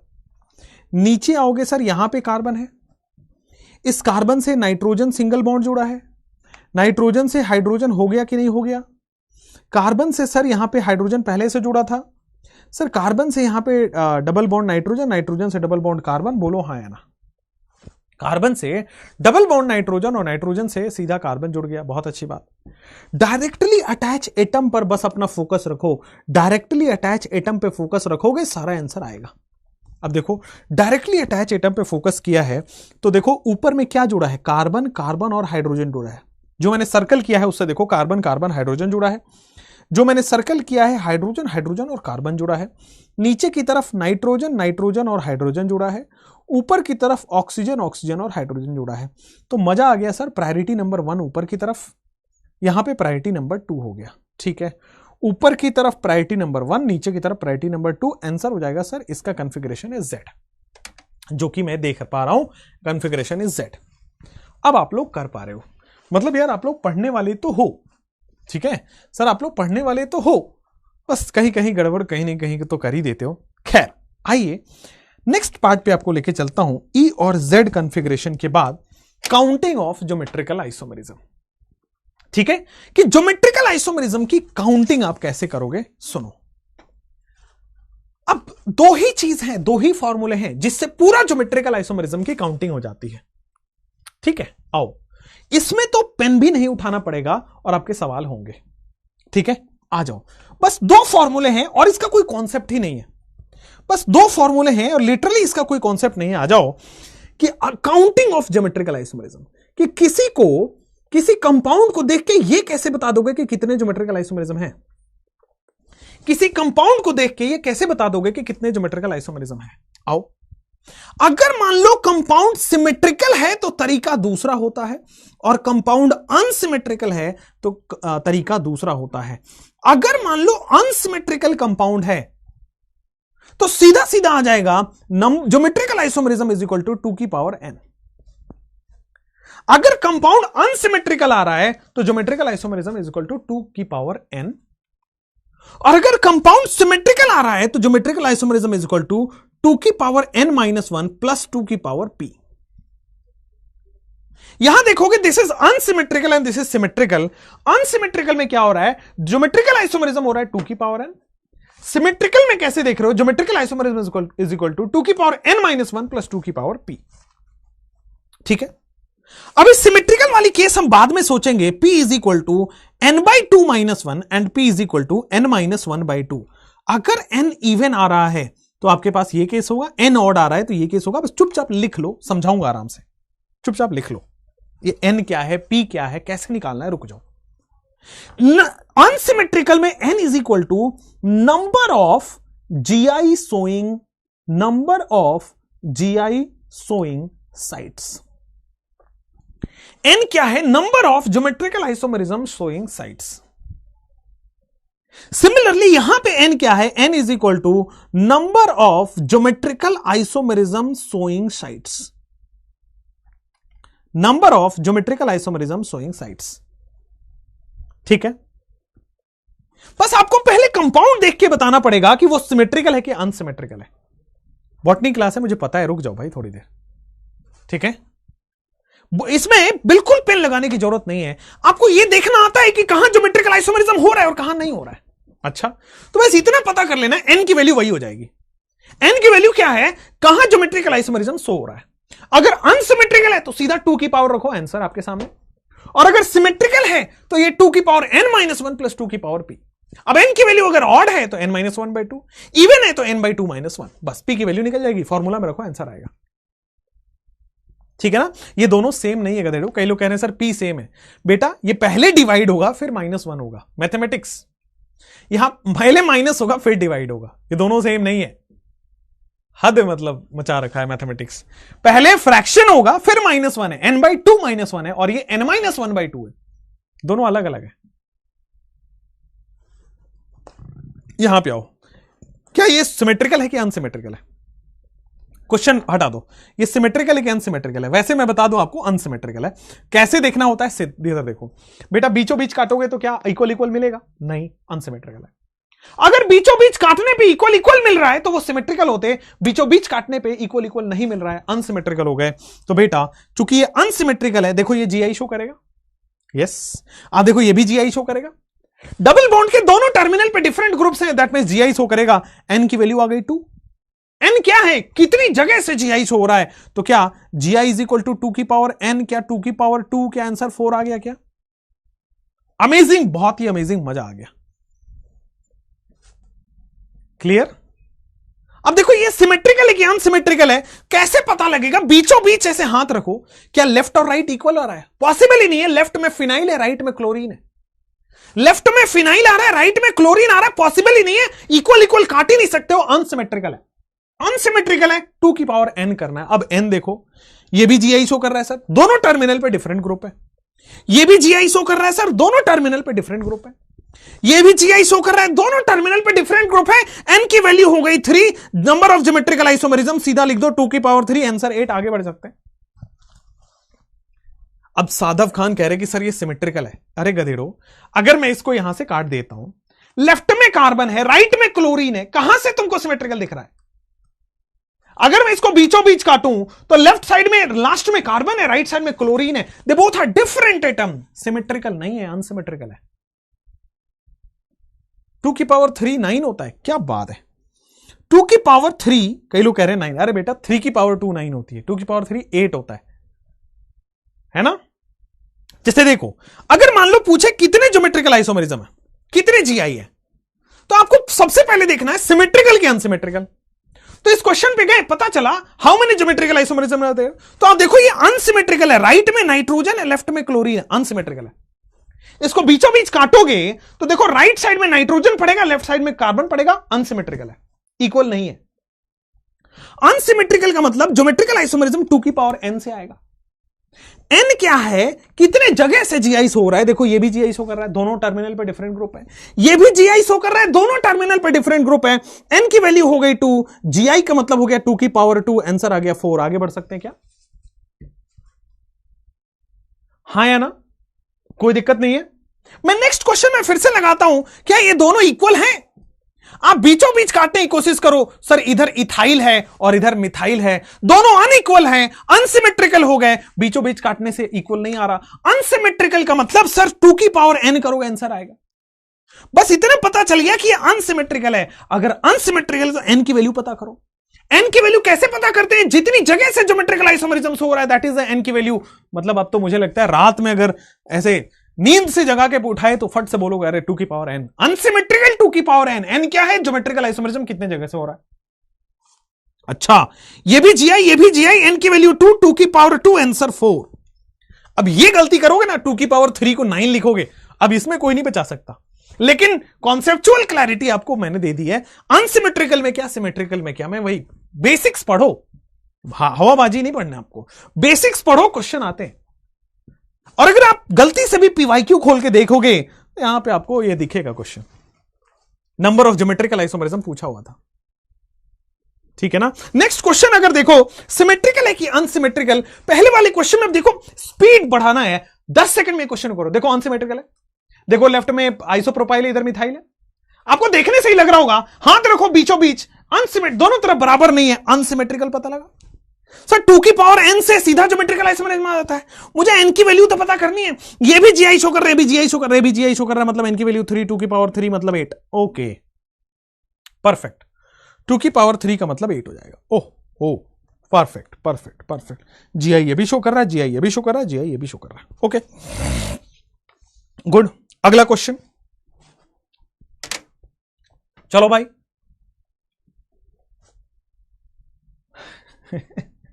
ये तो मतलब क्या कहीं से बोले क्या, तो है कोई नहीं टक्कर में वीटी सर, मत पड़ो चक्कर में, कोई नहीं वीटी सर के टक्कर में। क्या बात है,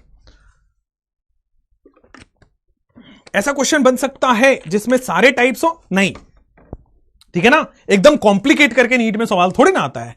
मतलब आपसे ये पूछा जाता है नीट में कि आपने पढ़ा है कि नहीं पढ़ा है। अनपढ़ होगे तो नहीं होगा कुछ सिलेक्शन, पढ़ के जाओगे तो सिलेक्शन हो जाएगा, बस इतना डिफरेंस होता है। ठीक है, तो इसका मतलब सारे अनपढ़ बैठे हैं क्योंकि नहीं हुआ ना तुम्हारा पिछले साल। इधर आओ, यहां आते हैं तो सिमेट्रिकल है कि अनसिमेट्रिकल। तो यार मैंने इसको बीचों बीच काटने की कोशिश की, मैंने देखा लेफ्ट में तो रिंग है, राइट में रिंग है ही नहीं, पता चला सर ये अनसिमेट्रिकल रिंग है। अनसिमेट्रिकल रिंग में ज्योमेट्रिकल आइसोमेरिज्म कैसे निकालते हो सर? 2 की पावर n से। तो मुझे बस n की वैल्यू पता करनी है, कौन कौन जीआई शो कर रहा है। मुझे लगता है सर ये तो जीआई शो कर ही रहा है, मुझे लगता है सर ये भी जीआई शो कर रहा है, दोनों टर्मिनल पे डिफरेंट ग्रुप है। क्या साइक्लोएल्केन भी जीआई शो कर रहा है? यस। साइक्लोएल्केन कैसे जीआई शो कर रहा है? रिंग के 2 एटम पे, 2 sp3 एटम पे डिफरेंट ग्रुप है। तो बेटा 2 sp3 एटम पे डिफरेंट ग्रुप है, आगे जाओगे 2 sp3 एटम पे डिफरेंट ग्रुप है, तो n की वैल्यू हो गई 3, 2 की पावर 3 का मतलब आ गया आंसर 8। हम आगे बढ़ जाते हैं, 2 की पावर 3 का मतलब आ गया आंसर 8।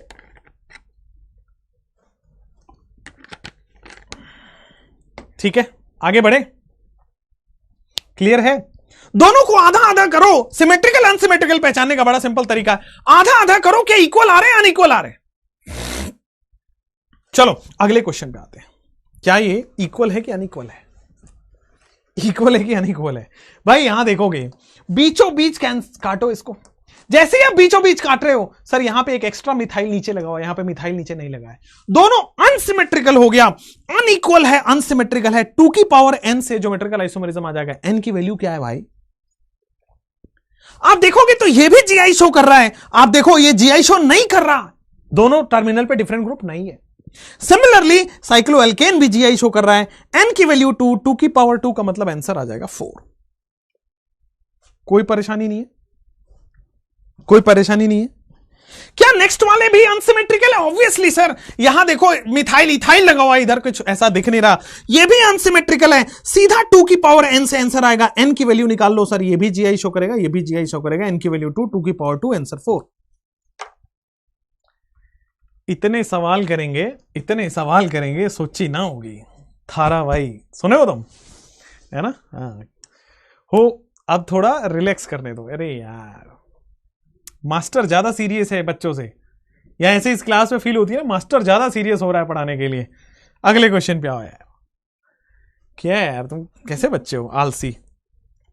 मुझे बताओ ये सिमेट्रिकल की अनसिमेट्रिकल? मैंने इस छोर पे देखा क्लोरीन, मैंने इस छोर पे देखा कार्बन, सर इक्वल नहीं है, मैंने अनसिमेट्रिकल बोल दिया।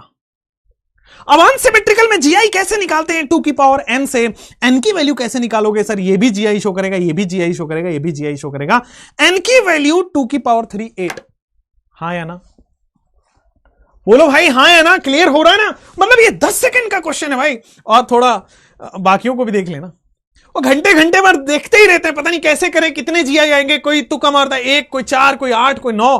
अरे सिंपल रखो ना, फॉर्मूले में आंसर लाओ ना यार। अगले क्वेश्चन की तरफ मूव करते हैं। मुझे बताओ कि क्या यहां सिमेट्रिकल है कि अनसिमेट्रिकल है? इज दिस सिमेट्रिकल और अनसिमेट्रिकल? तो मेरे हिसाब से इट इज सिमेट्रिकल और अनसिमेट्रिकल। देखो भाई मैं बीचों बीच काटने की कोशिश करता हूं, यहां काउंट करता हूं, देखो कितने कार्बन, 1 2 3। अनसिमेट्रिकल। सिमेट्रिकल की अनसिमेट्रिकल, देखो मैं बीचों बीच इस कार्बन पे जा रहा हूं, देखो 3 इधर 3 इधर, लेकिन जहां से कार्बन काट रहा हूं तो देखो उसके जस्ट बगल में पाई बॉन्ड है, राइट साइड में जस्ट बगल में पाई बॉन्ड नहीं है। सिमेट्रिकल तब होगा जब एग्जैक्टली मिरर इमेज हो। देख पा रहे हो स्क्रीन में? देखो वहां पे जहां मेरी हाथ है, यहां देखो बेटा, यहां से जब मैं कट कर रहा हूं तो लेफ्ट साइड में जस्ट पाई बॉन्ड है, राइट साइड में बेटा पाई बॉन्ड नहीं है। इक्वल नहीं है, अनइक्वल है, तो बेटा एग्जैक्टली मिरर इमेज है तब जाके इक्वल होता है। तो आंसर आ जाएगा 2 की पावर n से। n की वैल्यू देखो, ओके n की वैल्यू क्या आपके पास क्या आ रही है यहां पे भाई? ये हो गया आपके पास कुमुलिन, ये जीआई शो कर रहा है, इतना तो मैंने बता दिया, लेकिन ये है even cumulene. Even cumulene will not show GI, even cumulene will not show GI. मतलब n की वैल्यू आ गई 1, 2 की पावर 1, आंसर 2। n की वैल्यू 1, 2 की पावर 1, आंसर 2। ये देखो गधेड़े जो हैं वो क्या कर रहे हैं, सीधा सीधा पाई बॉन्ड काउंट कर लिया। अरे यार कंसेक्यूटिव पाई बॉन्ड को क्यूमुलिन पढ़ाया है ना, इसी इंसान ने पढ़ाया है। और तुम तो इंसान हो नहीं, राक्षसों की तरह दिमाग है, भूल गए एक दिन में। अरे भाई बताया ना even cumulene, odd cumulenes, odd spiro compound, odd rings will show GI, even नहीं। Odd phenyl will show GI, even नहीं। इवन नहीं करता है, आउट ऑफ द प्लेन होता है भाई। अब जब भी, अब इसको आप डबल बॉन्ड कंसिडर नहीं कर सकते। डबल बॉन्ड ये होता है, इसके जस्ट बगल में डबल बॉन्ड आया तो that is cumulene. Consecutive double bond is cumulene, not double bond. 8 बोल रहे गधे, आंसर 2 है। तुक्का नहीं, कॉन्सेप्ट लगाओ। अगला क्वेश्चन, नेक्स्ट क्वेश्चन। तो मुझे देखोगे सर ये अनसिमेट्रिकल है, क्यों सर? देखो इस छोर पे पाई बॉन्ड पड़ा, इस छोर पे पाई बॉन्ड नहीं है, इस छोर पे पाई बॉन्ड, इस छोर पे पाई बॉन्ड नहीं, इक्वल नहीं है, अनसिमेट्रिकल है। अगर ये अनसिमेट्रिकल है तो 2 की पावर n से आंसर आएगा। n क्या होता है? ये जीआई शो नहीं करेगा। सिमिलरली बेटा ये ऑड क्यूमुलिन है क्या? सिमिलरली ये ऑड क्यूमुलिन है क्या? हां, अगर ये ऑड क्यूमुलिन है तो n की वैल्यू 1 रखते ही 2 की पावर 1 आंसर 2 हो गया क्या? ऑड क्यूमुलिन है, 2 की पावर 1 आंसर 2 हो गया क्या? आगे बढ़ सकते हैं क्या? कोई प्रॉब्लम नहीं है ना? मैं इस क्वेश्चन को बताओ भाई, इधर तो आइसो प्रोफाइल लगा, उधर मिथाइल है, ये बीचों बीच काटोगे कभी भी इक्वल नहीं आ रहा, मिरर इमेज नहीं आ रहा। ये अनसिमेट्रिकल है, और अनसिमेट्रिकल है तो n की वैल्यू पता करो, 2 की पावर n आंसर आ जाएगा। मैं बता रहा हूं ये भी जीआई शो करेगा। पाई बॉन्ड के दोनों छोर पे डिफरेंट ग्रुप्स हैं, ये भी जीआई शो करेगा। पाई बॉन्ड के दोनों छोर पे डिफरेंट ग्रुप्स हैं। ये इवन कुमुलिन हो गया है। Even cumulene do not show GI. Even cumulene कभी भी जीआई शो नहीं करते हैं। n की वैल्यू 2, 2 की पावर 2 आंसर 4। ओके, n की वैल्यू 2, 2 की पावर 2 आंसर 4। अगले क्वेश्चन पे आते हैं, क्या ये जीआई शो करेगा या नहीं करेगा? तो आप देखो, अब मैं ही बता देता हूं। अनसिमेट्रिकल तो दिख रहा होगा, इस साइड नाइट्रोजन, इधर नहीं है, अनसिमेट्रिकल है पहली बात। ये भी अनसिमेट्रिकल है पहली बात। ओके सर, अब चूंकि ये अनसिमेट्रिकल है तो देखो मुझे, ये तो इवन कुमुलिन है, it will not show GI, बहुत अच्छी बात। It will show GI, n की वैल्यू 1 है, 2 की पावर n, 2 की पावर 1 आंसर 2, 2 की पावर 1 आंसर 2। 4 बोलने वालों गधोड़ो, इवन कुमुलिन है वो, इवन कुमुलिन है, it will not show GI. Similarly बेटा ये ऑड क्यूमुलिन है, it will show GI. n की वैल्यू बेटा 1 ही है, 2 की पावर n, 2 की power 1 answer 2, geometrical isomerism show करेगा। क्लियर है? कोई दिक्कत नहीं है? सब यहां कह रही है कि बॉटनी वाले सर को टाइम ही नहीं देते बाकी लोग मिलके। ऐसा होता है क्या? नाइंसाफी हो रही है क्या? कोई बात है, थोड़ी केमिस्ट्री भी कर ले यार, हमारा भी तो हक बनता है। आगे बढ़े, चलो ठीक है। बाकी के क्वेश्चंस हम कल करेंगे, नेक्स्ट 3-4 है बाकी के क्वेश्चन, हम नेक्स्ट सवाल इसमें करेंगे। बॉटनी की क्लास भी पढ़नी जरूरी है भाई साहब। जाओ, कितनी अच्छी, ये देखो, ये मैं ना तुम्हारे एक बार नंबर निकलवाता हूँ, ये पूजा करके हैं। सर आप स्माइल कितनी अच्छी करते हो। अरे भाई, मैं क्या फर्क पड़ रहा है इससे? तुम्हारे नंबर बढ़ रहे हैं क्या? नहीं बढ़ रहे हैं तो फिर मैं स्माइल करूं, मैं रोऊं, मैं हंसूं, क्या फर्क पड़ रहा है आपको? चलो bye bye, thank you, all the best.